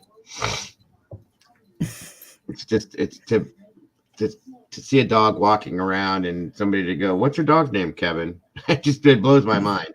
Mm. I love it. It's funny to me. Yeah, I wonder how many Kevins come running to you if you stood outside and called them. You're right. You called? Hello? No, I need my dog. Oh, okay. Thank you, Heather. Again, anybody that would like to or would choose to support me or the channel, there are the Venmo, Cash App, and PayPal links. Thank you so much. Anybody that has, it is so very much appreciated by my family and I both. Very helpful, folks, and I do love and appreciate you guys for it so much. My brother has a cat named Gary. Yeah. I used to have a cat named Ferret. Ferret? Yep, I called it Ferret because it attacked everybody else except for me. It would run up their legs and literally attack. My nephew has a tarantula named Larry. And a snake. Yeah, he has a tarantula named Larry and a snake named Steve. Those are his pets. The snake I can understand. No. Neither one of them. Neither one of them. No. That's what I told him. I'm like, dude, you don't need pets like that. First of all, I don't know how. Like, my sister does not deal with things like that. So, I just no, not at all. No, thank you. They usually say my husband's called Kevin. That's great. Don't even start, Molly. Don't even start. Molly. Don't even start. And I promise, listen, I know how these people are almost by the back of my hand now. Now watch. If Squirrel's still in here, she's going to start doing the same thing. Or somebody's going to start sending me stuff. This is what they do to me. I have 2 spiders that hang with me in the bathroom. I named them Bud and Ben. Bud and Ben. Not Bill and Ben, the flower pot men. And you let them stay there? You haven't gotten rid of them? Because that don't happen in my house. If I see anything like that, in my house. I will burn my house down. I'd vacuum clean them up. I was going to ask you something, Strike, since you put those in there real quick. It reminded me of it. Is this true what I'm hearing about the show, our show that we love, the show? I just went brain dead, guys, more than normal. Sorry. What the hell is the show called, Strike? Where your name came from, bro? Spiders are not good. Spiders are bad, Red. They're very bad. The only good spider is what is the show called, damn it? Is it Daddy Long Legs or Daddy Short Legs? No, those don't bother me. The ones that have the fat bodies that have meat on their bones, those bother me. Bert and Ernie. Hebert. Yes, you could have. Sing the Rubber Ducky song in the bathroom. What is the show called? I don't know what the hell those are. Those are fat Sesame spiders. Street. No, it's a Cobra Kai. Thank you. Yes. Is it true that they're doing one more season and then they're done? Because if that's a fact, I'm going to be severely angry about that. I love that show. Kevin eats their legs and leaves the bodies on the floor. So I picked him up because I think it's fluffer. Oh, Jesus. Nice. Nice. My cat used to eat bugs. Oh, there's the leech. There it is. That's a big one too. Good Lord. My cat would eat bugs. And he ate a hornet one day. And oh my God, can you imagine? My cat was doing gymnastics all over the deck because he ate this hornet and it must have stung him in the side of his mouth. He spit it back out, but it was too late. And he was all over the place, meowing and flipping. Yeah. Yeah, no. My cat catches the mice. Now I'm Mikhail Gorbachev. And brings them into my room and just sits them right in front of my room. Here, I got a present for you. We get moles by the back door, half-eaten moles, mice, birds, squirrels, baby rabbits. They're running out of ideas for the show. That's bullshit. That's a great show. I hate when they do this. They'll put an amazing show out, or they're getting ratings, and then they'll run it for a few seasons, like they did with Sons of Anarchy, and then they're just done with it. That's so stupid. Yep. And yet the really bad ones seem to run forever. Forever, yes. It makes no sense. And you can miss them for about 5 years and go back and it's like you haven't missed a beat. Yeah. I've watched Sons of Anarchy, I all love of that them, show. probably Mm. 20 times. And same with The Sopranos. I've done that I don't know how many times. You can only take it so far. No, Mama Bear, it can go on forever and ever and ever. Yeah, I that's what that reminded me of. I don't there. I'm Gorbachev now. Yeah, Sons of Anarchy was probably my favorite show ever in life. I absolutely loved it. Me too. Was well done. Yes, yes. And my daughter loved Grey's Anatomy. Mm. She did. She thought that she was a doctor after she watched it all. You know, Bikers scare me, but Sopranos was great. Yeah, but they weren't Bikers scary scare in you? that sense. The Simpsons. No, we're in a different level there. 35 seasons. Mm. When is enough going to be enough with Bart and Homer? Like, come on. Yeah, I have to agree with you there. I'm sorry. A Dexter. show Dexter? that displays choking a child, etc., etc., etc. Yeah. It's just not. No, it's old. I'm done with it. I mean, I watched it when I I was in high don't have school. a problem with bikers. I'm friends with a few bikers. Never had any problems with them. Sorry. Yep. Just saying. They're good boys and Yep. gals. Very protective. hmm I got a few friends, and they will do a lot for you, Oh, yep. especially if there's a good meaning behind it. No, I'm sorry to hear that, Kim. Oh, I'm sorry, Kim. That makes sense then. Completely makes sense. Yeah. And Molly wants a biker, long hair, bandana, and leather, and she's gone. Alrighty then. Well, I know what to get you for Christmas next year. I think they have some clever jokes in The Simpsons. Oh, they're definitely direct. It's not a kids show, that's for sure. No. Well, I hope everything.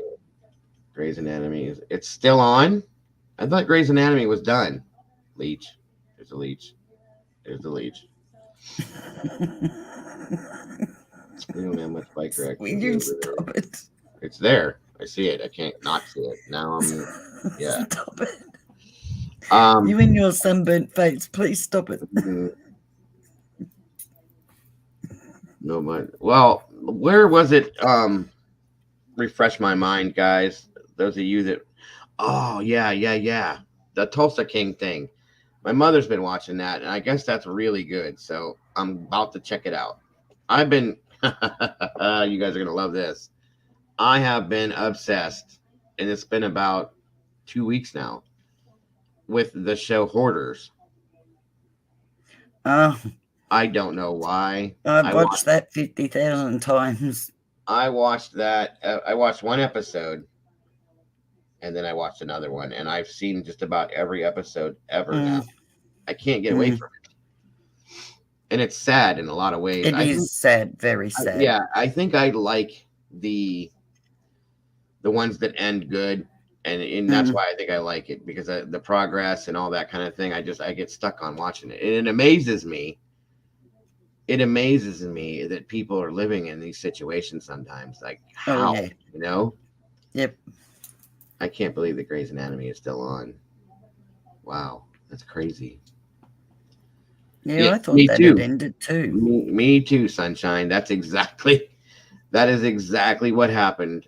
When I started watching that show, I started looking around my house. I'm not a hoarder by any means, but we do have like some things that we have. Well, I am kind of a hoarder with my toys. I have a whole collection of that, but that ain't going nowhere. So you can forget that one. My wife even brought that up. She's like, "You keep watching this, you're going to have to get rid of your toys." And I said, "Well, I guess it's time for me to move, because that's not going to happen." Yeah, see, I will throw out stuff like clothes and that. If I haven't worn it in a year, yeah, it goes. If I haven't used it in a year, it goes. And here's the thing that gets me. it's we all know it's a mental illness, obviously, but Mm. some of these people I can see where they're hoarding their things. Okay, like they'll go. A lot of people have shopping issues. They have to go shopping and then they hoard this, they do that, so on and so forth. The part of it that I don't get are the people that have like human feces all over their living room floor, and they have urine in all these bottles that they're keeping, and this and that, Because their that bathroom part, no longer works. yeah. And it's like, no. I watched one yesterday where they cleared all of this paperwork and newspapers and stuff like that out of the living room area, right? They got Yep. all the stuff out, and then they came in, and there was an entire level on the floor of nothing but Yep. human feces. Yep. I was like, and they were all kind of like, what? And the Mhm. woman acted like it was no big thing. Because it probably wasn't to her. Well, right, that mentally, point. that's what I'm saying. It took me a minute to register, like, how does this happen, And then there was one guy, one episode, this one blew my mind. It wasn't really a hoarding situation, but it was very sad though. I actually cried on watching that one. He was probably in his 60s, old hippie guy from California, and he had a house, one level house, concrete floors and all that stuff like that. And from the outside, it looked like it was a nice house at one time. Mm-hmm. He was married to the love of his life, and she passed away suddenly. Yep. I know who you're talking about now. Okay, and he had 3 pet rats. Okay. Mhm. And over a period of years, one of those rats, I guess he said, got out of its cage and disappeared somewhere into the house, and then so on and so forth. They called in the hoarders crew and the doctor and all this with it, and this guy had 2,500 rats living in his house, in the walls. And they were pet rats. They weren't like sewer rats. They were the big pet rats, guys. Yep. In his walls, in his furniture, in his everything. The whole house was overtaken. And it got to the point where the guy said they were his friends, his family, and he would feed them every day. He'd throw feed on the ground every day for them to eat. And I'm just like, what? And it was so hard. They came in like animal control, and they caught all of them, and they put him out for adoption. He wanted to keep one. How he knew, I have a leech on my hand now. Nice. How he knew which specific rat it was, but he found it. And they were looking at him. There was a lot of them that were sick that needed to be put down, and it was a serious, hard decision for him to put them down and all that stuff. I just was like, wow. I was so in awe over that. It was crazy. Mm. It was My mum, when she started getting Alzheimer's, actually became a hoarder. Yeah, and she would go out shopping and buy unnecessary clothing. I mean, at one point there was 4 wardrobes, built-in wardrobes full of her clothing. Yeah.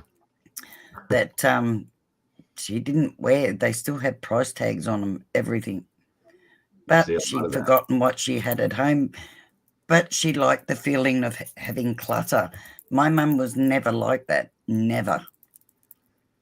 Well, they're saying, the doctors on here always say that there's a trigger, and then a lot of time it's people losing someone or something like that, and they're trying to fill everybody that void. leaving. Yeah, yep. Right. And I mean, I get it now, but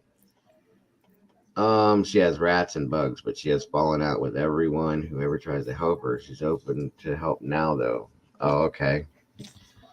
What's up, Tony? Yeah, we're doing a little bit of everything. We started talking about things. You know how that goes. It's good to see you, though. Oh,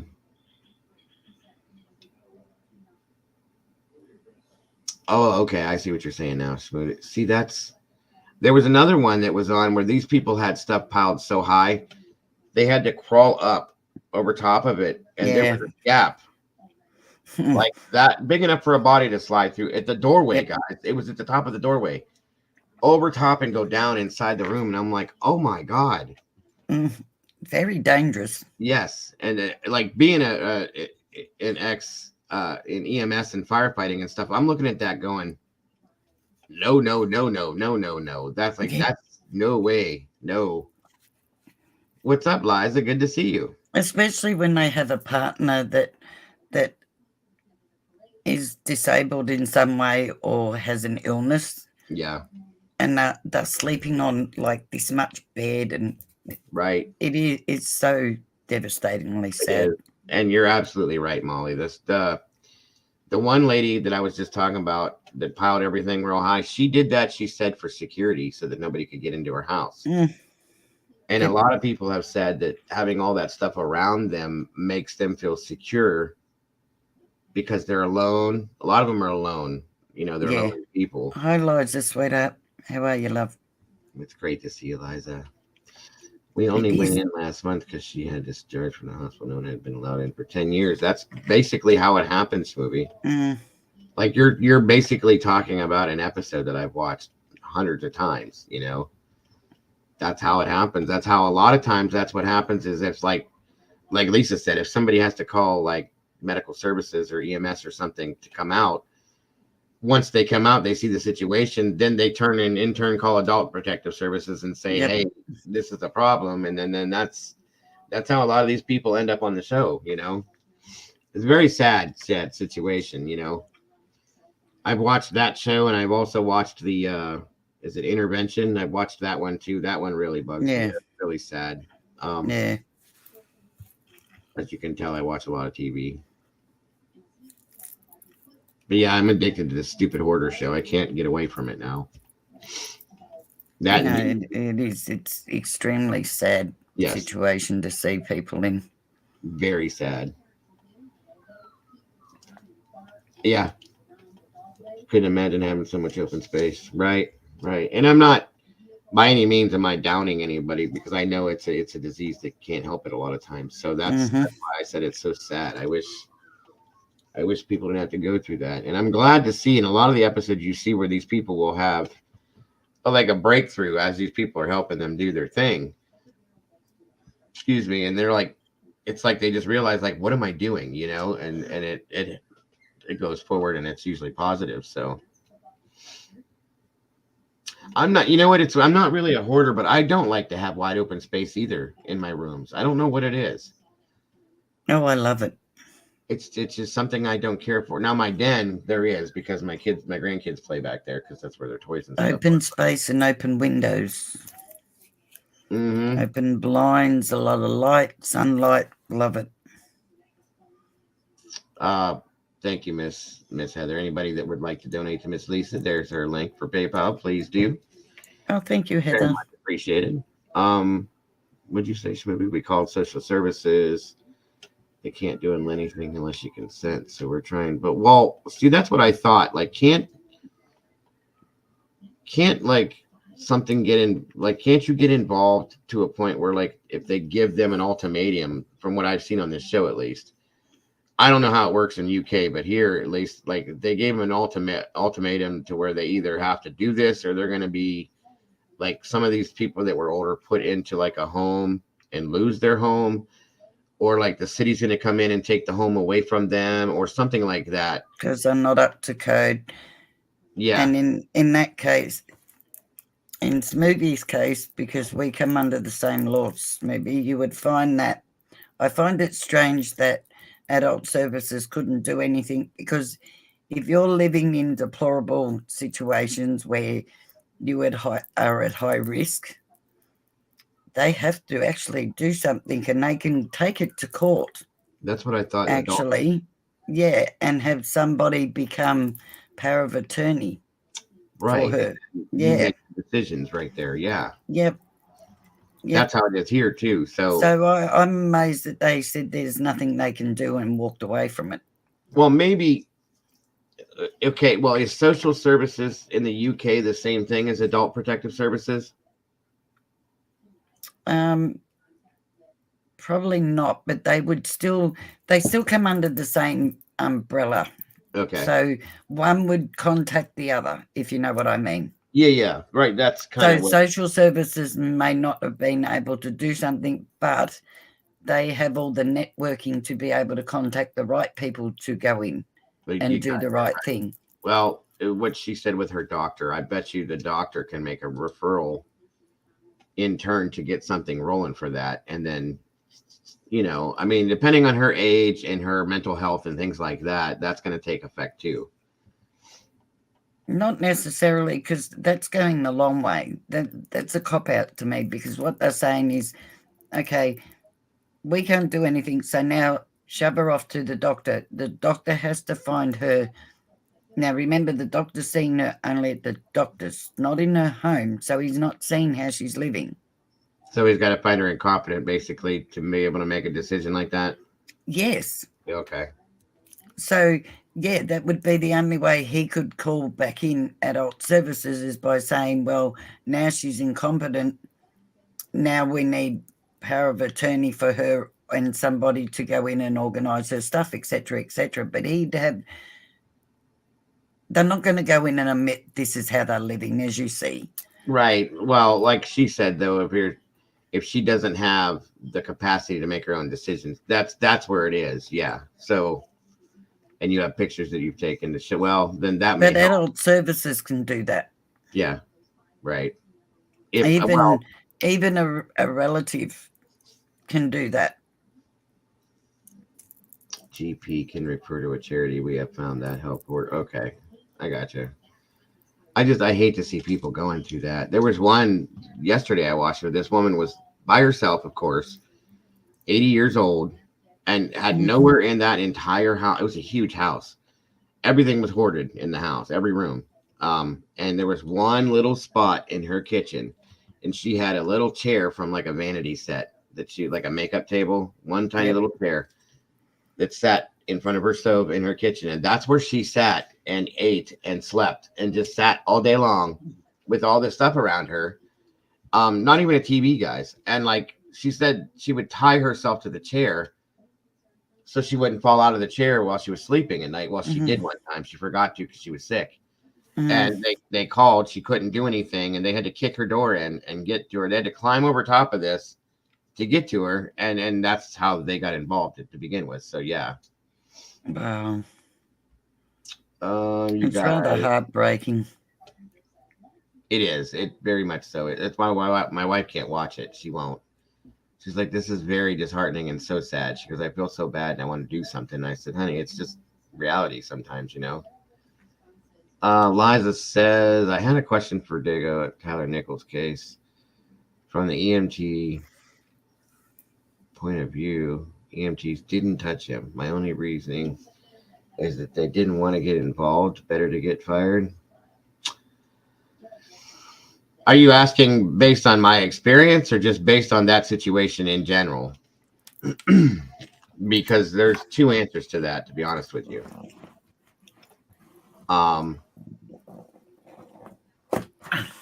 As EMS workers, it's been made very clear that we were not allowed, like, depending on the situation, if you go to a scene, like if we get a call, okay, say for instance, like it's a domestic violence or something like that, and we go, we're heading to the scene en route, we're on the radio with 911 and they're on the radio with us, as well as PD, police department.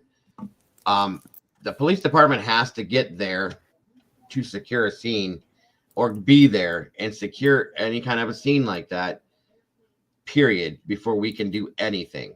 Okay. Unless we are driving by a situation and see something and we get out to help immediately, which has happened, or that type of scenario happens, but they have to be there typically and secure any type of a scene like that before we can do anything. That's a fact. So to answer your question, I don't know what the scenario was with that, how that started off or anything like that. I mean, I'm guessing that, how can I say this? Me personally, if I would have came on to something like that, I would have done something to help. That's just me. Not everybody thinks like I do, though. Okay. That's just like I said, that's me. Some people, oh my God, here we go again. Some peepers Some people don't think that way. Some people think, okay, this is my job. I can't do this. I'm not that person.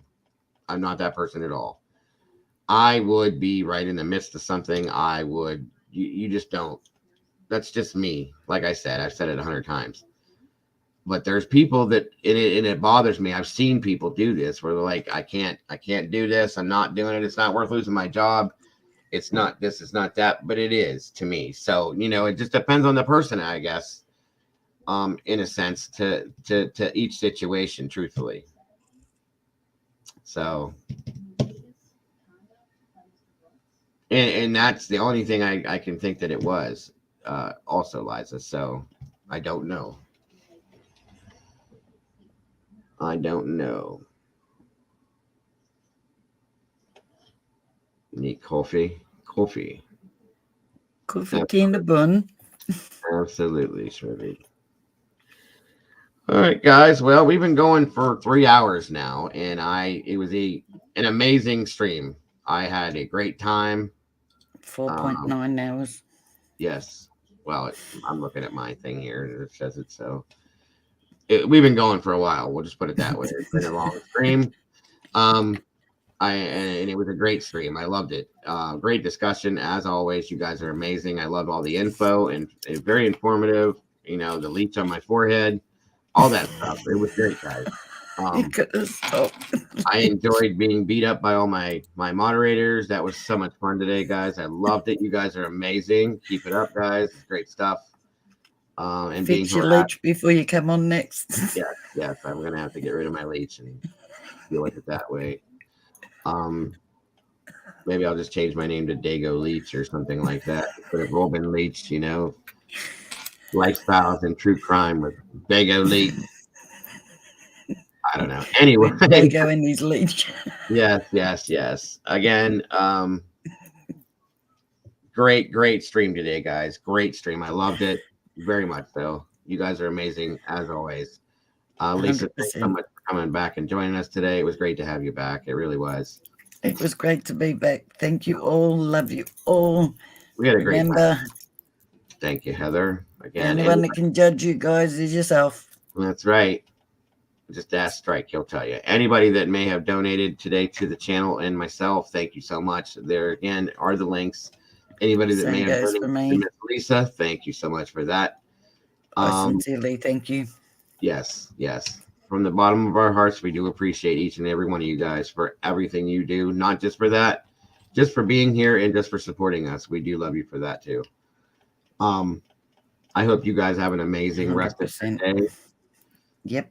And I hope you guys have a beautiful Sunday. And I will see you all probably on Monday, unless something extreme happens tomorrow, or I'm just so severely bored that I can't help myself. But tomorrow, I'm sure I'll be busy. So I love you guys, each and every one of you, 2 pieces.